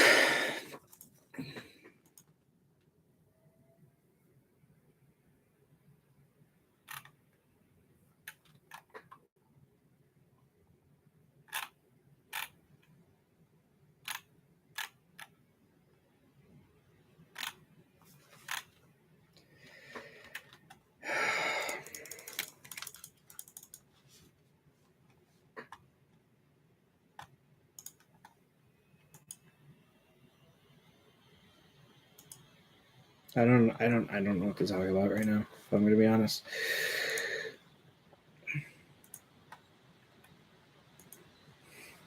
It's 1:02 in the morning. I'm not gonna be able to go to sleep after this, motherfuckers.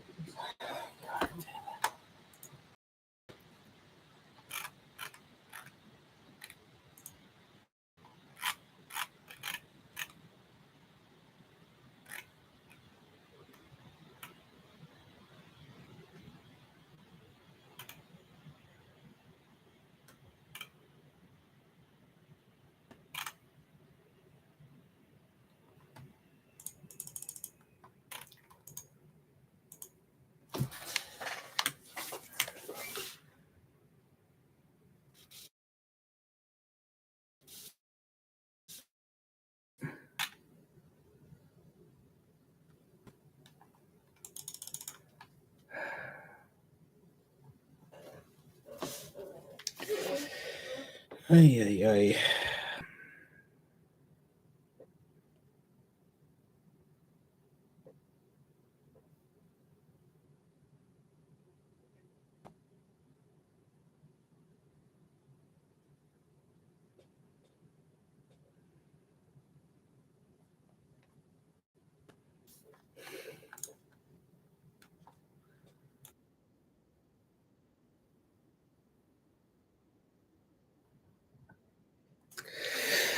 Well, while we're waiting, they are showing us a little bit of the Dallas Minnesota game that is currently in overtime. So let's see what happens. Looks like Dallas is on a power play.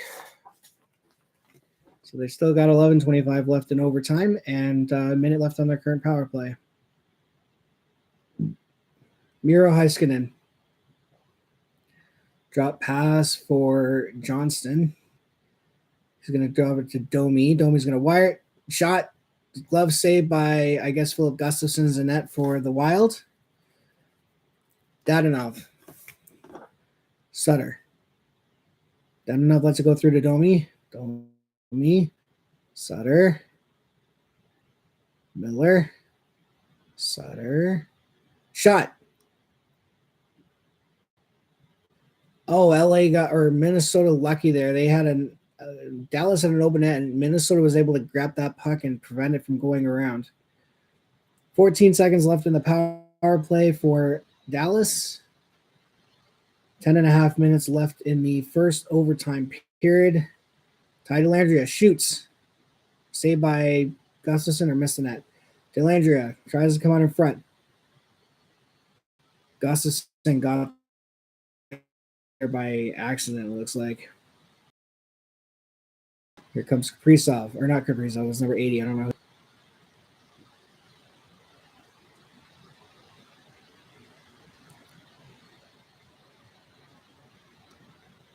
Oh, here we go.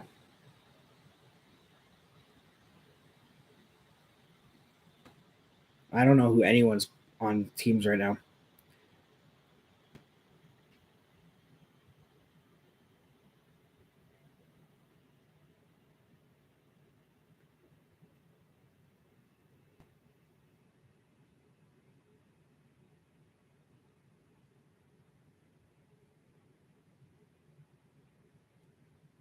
I'm just watching. I don't know who the players are on this right now. All right. Number 17 is going to dump it in. Ottinger is going to stop it behind the net, send it over to a guy who's going to clear the puck. Is that Sagan? I think that's still. I think Tyler Sagan is on the ice. It was offside. Tyler Sagan's still playing. Good for him.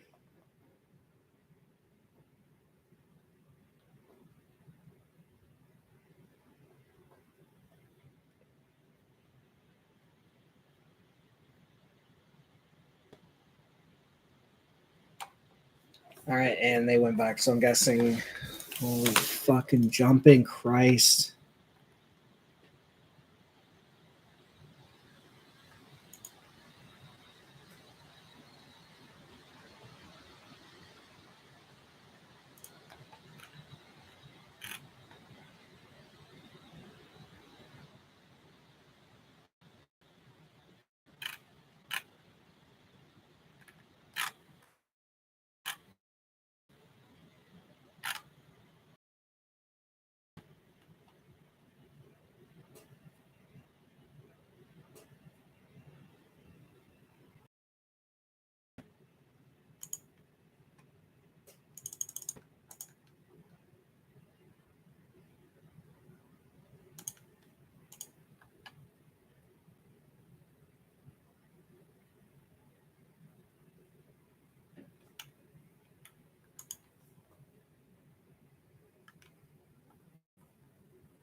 All right. Well,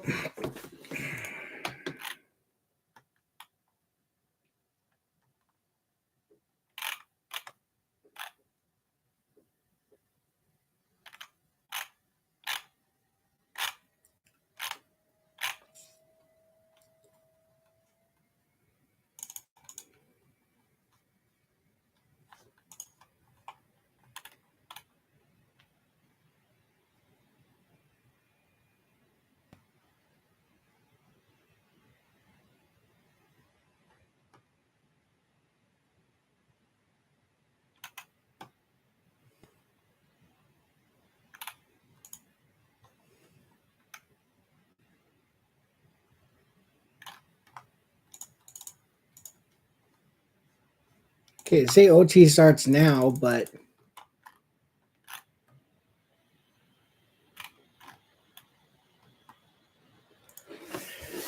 come on.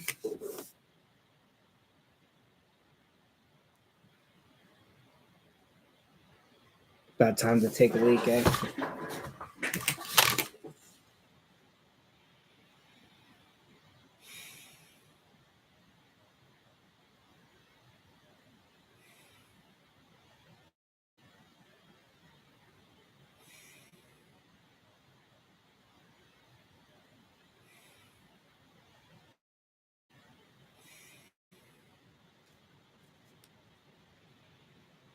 And now the nerves that I had all day long are back.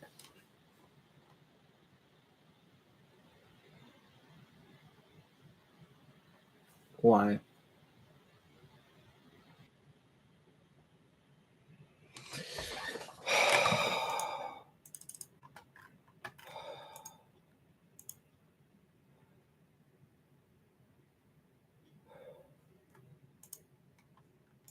Not now, 31-29, but that's what happens. That's what happens when you give the team a power play in the final minute of a game. And not a great stat helping Edmonton is that in the McDavid Drysdale, they are 2-8 in overtimes, and offside right off the hop for the LA Kings.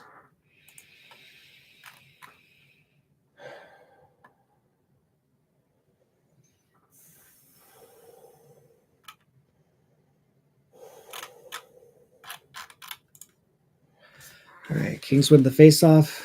Edmonton needs to go back to what they were doing in the first period. Banging bodies. Yeah, turning the puck over in your own zone is not helping. All right, Bouchard. Over to McDavid. David's going to dump that puck in. Hyman goes after it. Nuge. Bouchard, wires. Blocked. Nuge.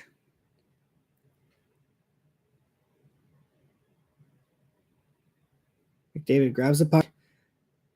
Oh.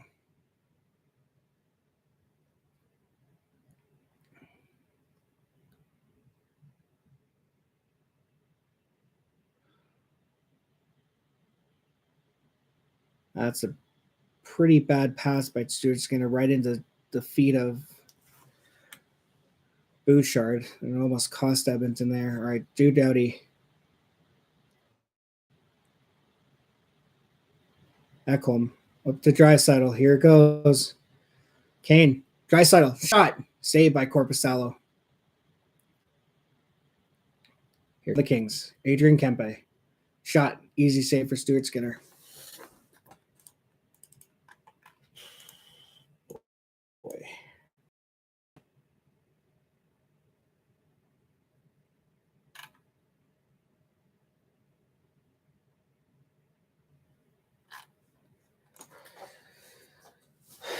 Both Kempe and Draisaitl are looking for hat tricks. Who will be the OT hero for these teams? An easy pick would be one of those two, the guys looking for hat tricks, but I don't make predictions like that. I don't want to make predictions because I'm going to look foolish.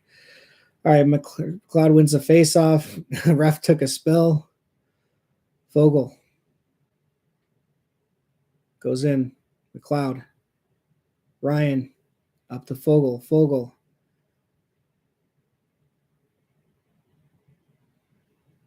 McLeod. Spins away from the cloud. Yes! How did that go in?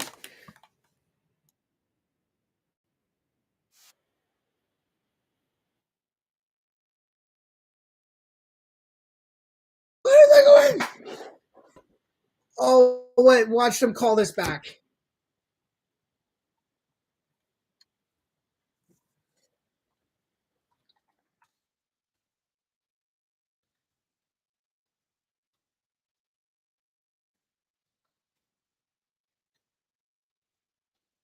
All right, now they're reviewing it for high stick. Vogel.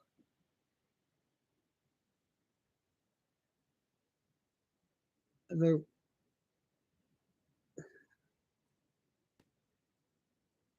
I don't even. You know, I think that might be coming back.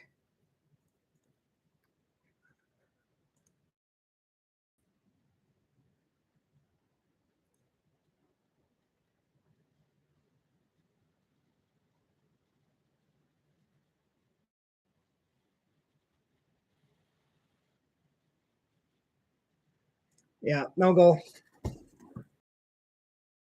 At the end of the day, it was the right call, but still.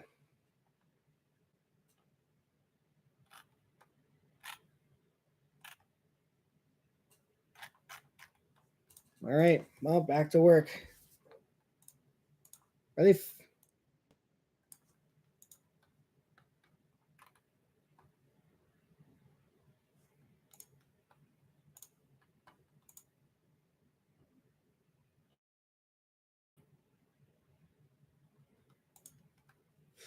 All right, well, we'll keep playing. Oh boy, I can't disagree that it was high sticking. All right, well, Oilers got to get back to work here.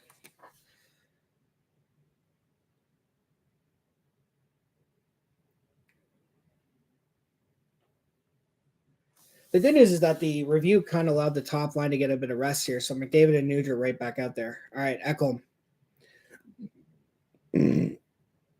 Bouchard's going to dump that puck in. Chip and chase, guys.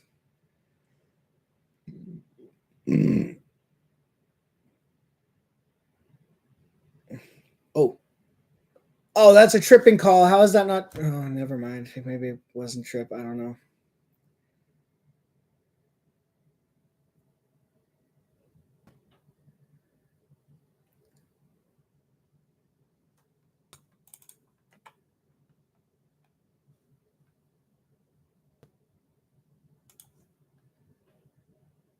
All right. Oh, God. Draisaitl. He gets bodied by Kempe.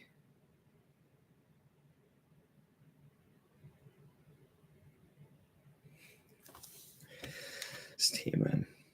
I know they're going to lose. It's just a matter of time. All right, Draisaitl. Or here goes Yamamoto. Chris Crosby, Draisaitl. Oh, my God. Draisaitl. Tries the toe drag. Stop with the fancy crap. Oh, Draisaitl.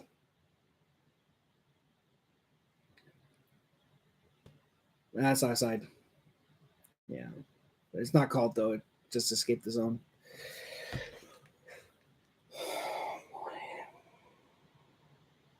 We got. Why does it stop? Icing too many men?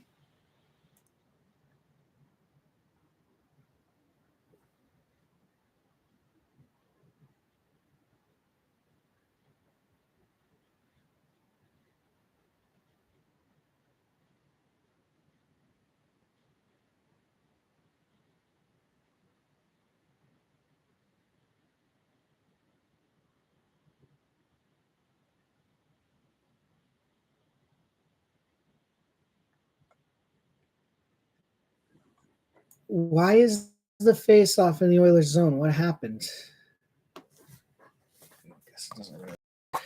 All right. Oilers win the draw, but they're going to have to redo it.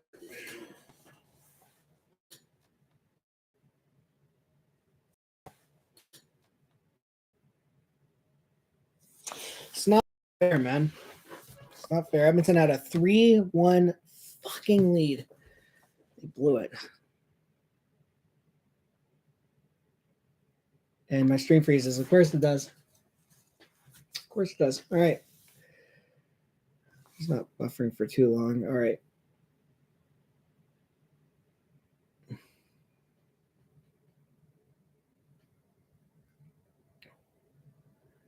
You got to get the puck out, guys. All right.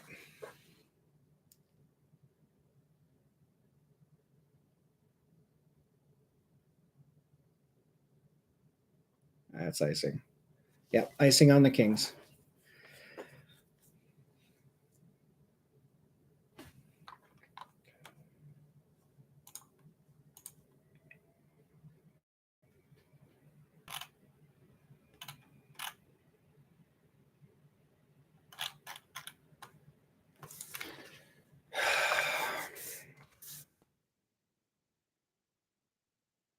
Looks like Minnesota and Dallas are going to go to a second OT. If this one goes to a second OT, guys, I will end the stream because I do have work tomorrow. And yeah, I have work tomorrow. So I will watch this overtime period, but that's it. So after this overtime period, assuming no goal is scored, I will end the stream. But Oilers top line out there right now. Nugent Hopkins to McDavid tries to get it back to Nuge, but it's intercepted by Edler, and he's going to clear it out as best as he can. Hyman was almost offside there, or Nuge rather. Sorry, Nuge gets it into Hyman. Hyman around the net.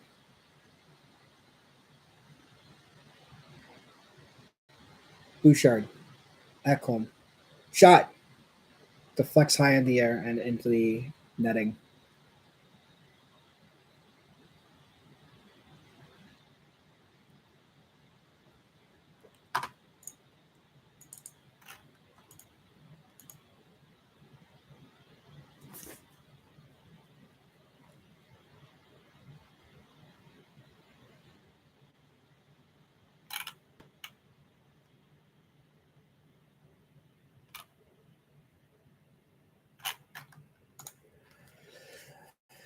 All right. Kane back to Nurse. Down low for Yamamoto.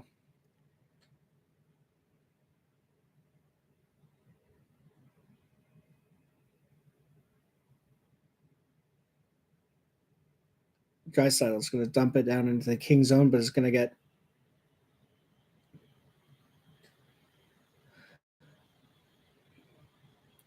Draisaitl over to CC. Stretch pass. That's going to be icing on Edmonton. That was an unforced error by CC. I know what he was trying to do. It was either Yamamoto or Kane at the center ice, but that's an unforced error. And this is how Edmonton got a 3-2. Got the goal at 3-2. This is how LA got their 3-2 goal off on Edmonton icing. So Draisaitl has to win a faceoff here, and he's going up against Kopitar. And they're going to do it again.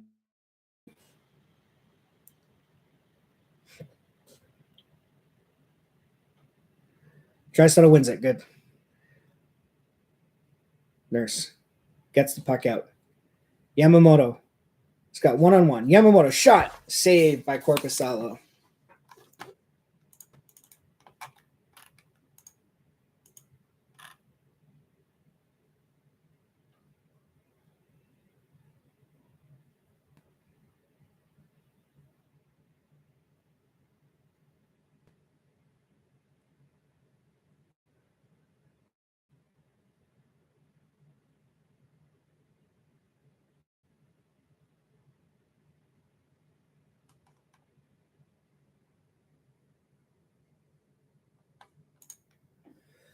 All right. Why are they doing the wave? All right. And that's going to be icing on LA. A couple of icings here. Teams have traded icings.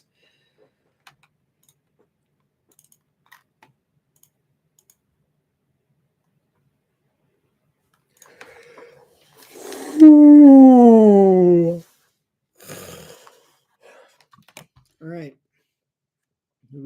McDavid versus Kopitar. And Kopitar wins it, but it goes to an area of the ice that favors the Edmonton. Well, I did say that, and then LA gets it. LA change. All right, CC. Over Mc. Back to, all right, Bouchard, my bad, not CC. Ekholm, dump it in. Simple play. Again, Edmonton did all the right things in the first period and the second period, and then the third period happens, and then they just stop doing everything. Hyman shuts in front, and Korpisalo is going to make that save.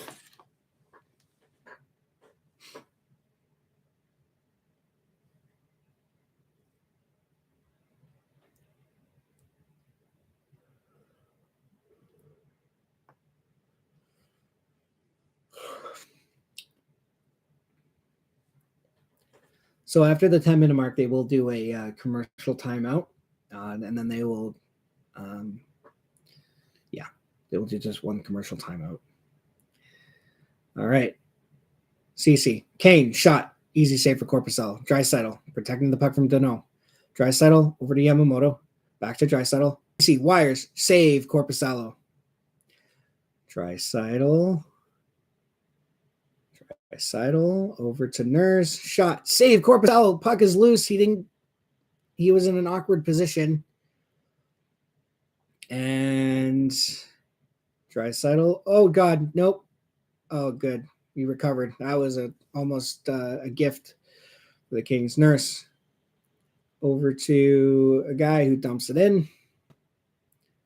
Looks like it's third line time for Edmonton. Or fourth line. Derek Ryan. Mournful. I mean, you are going to need to play your depth. Here we go. Derek Ryan. And he's got it.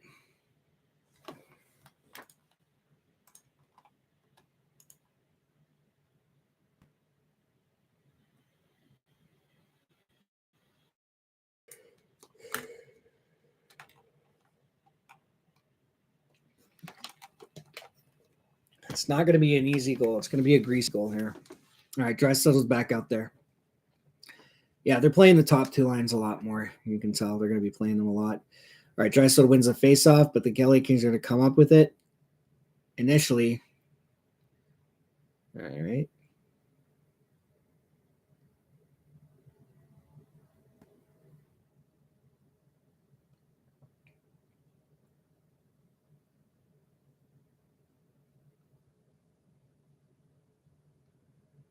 All right, Doughty's got the puck. Oh, here we go. Potential 2-on-1. Draisaitl stops up. Nurse shoots. Missed the net. Fuck. Missed the net or deflected up.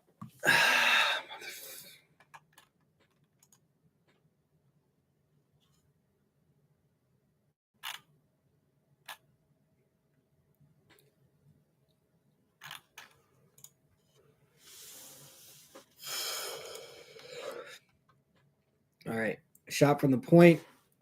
And Ekholm's got to get back now. Shot saved by Stuart Skinner. Another shot saved by Stuart Skinner. Oh, my God. LA getting some good shots here. Good block in front. Here come the Oilers. It's a 4-on-3. God fucking damn it.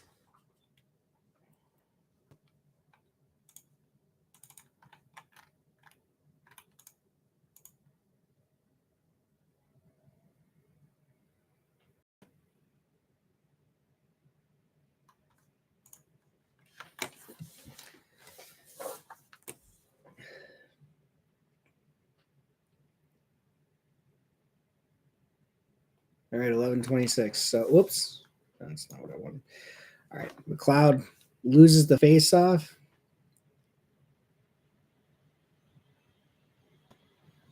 Yeah, it's OT. They're not going to call penalties. Muffin shot, and here come the Oilers 3-on-2. Vogel. Kulak. Shot. Saved by Korpisalo. My God. Piss off already. Oh, no. Desharnais. Oh, that was a Are you fucking serious?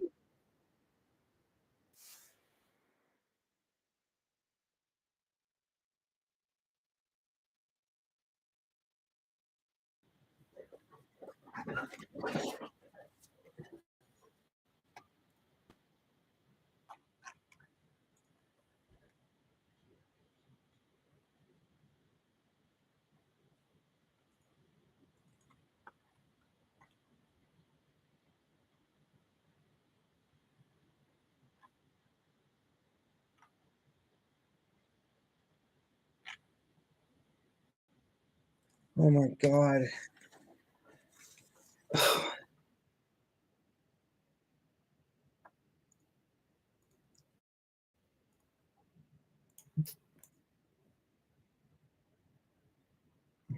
That is bullshit. You're going to call that in overtime?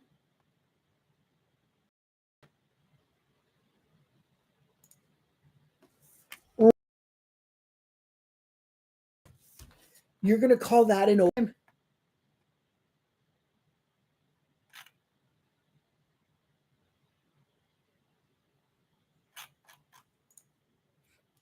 Oh my God. Edmonton is going to lose this game on horrible reffing.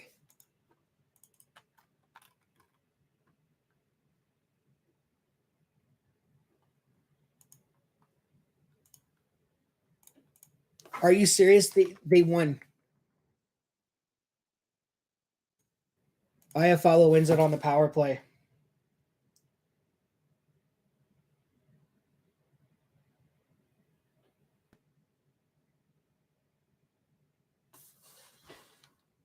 Oh my God. Are you serious right now? That's it. Yep. Game over. Iafallo wins it. That is bullshit.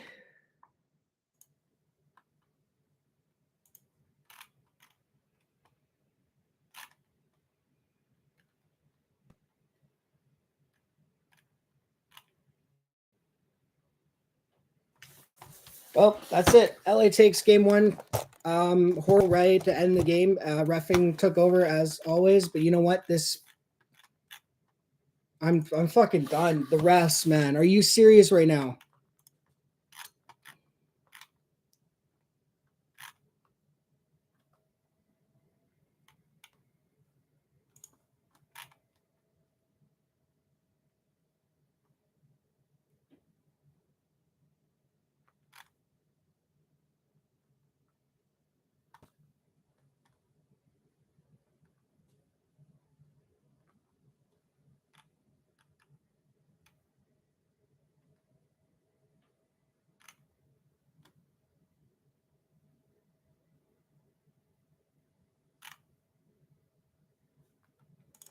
Well, yeah, Kings take game one. Fine, whatever.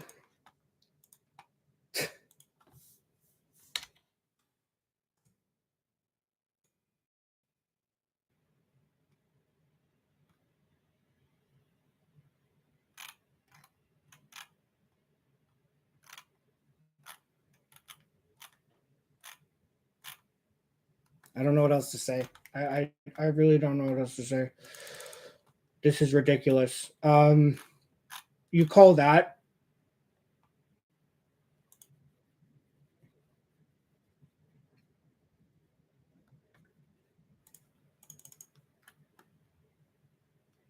I don't know what else to say.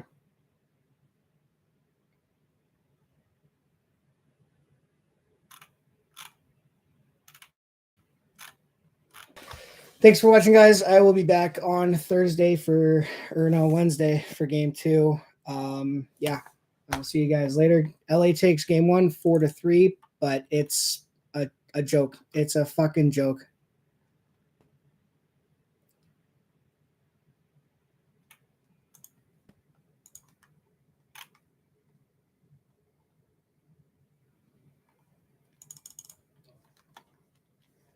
That's it. Bye, guys.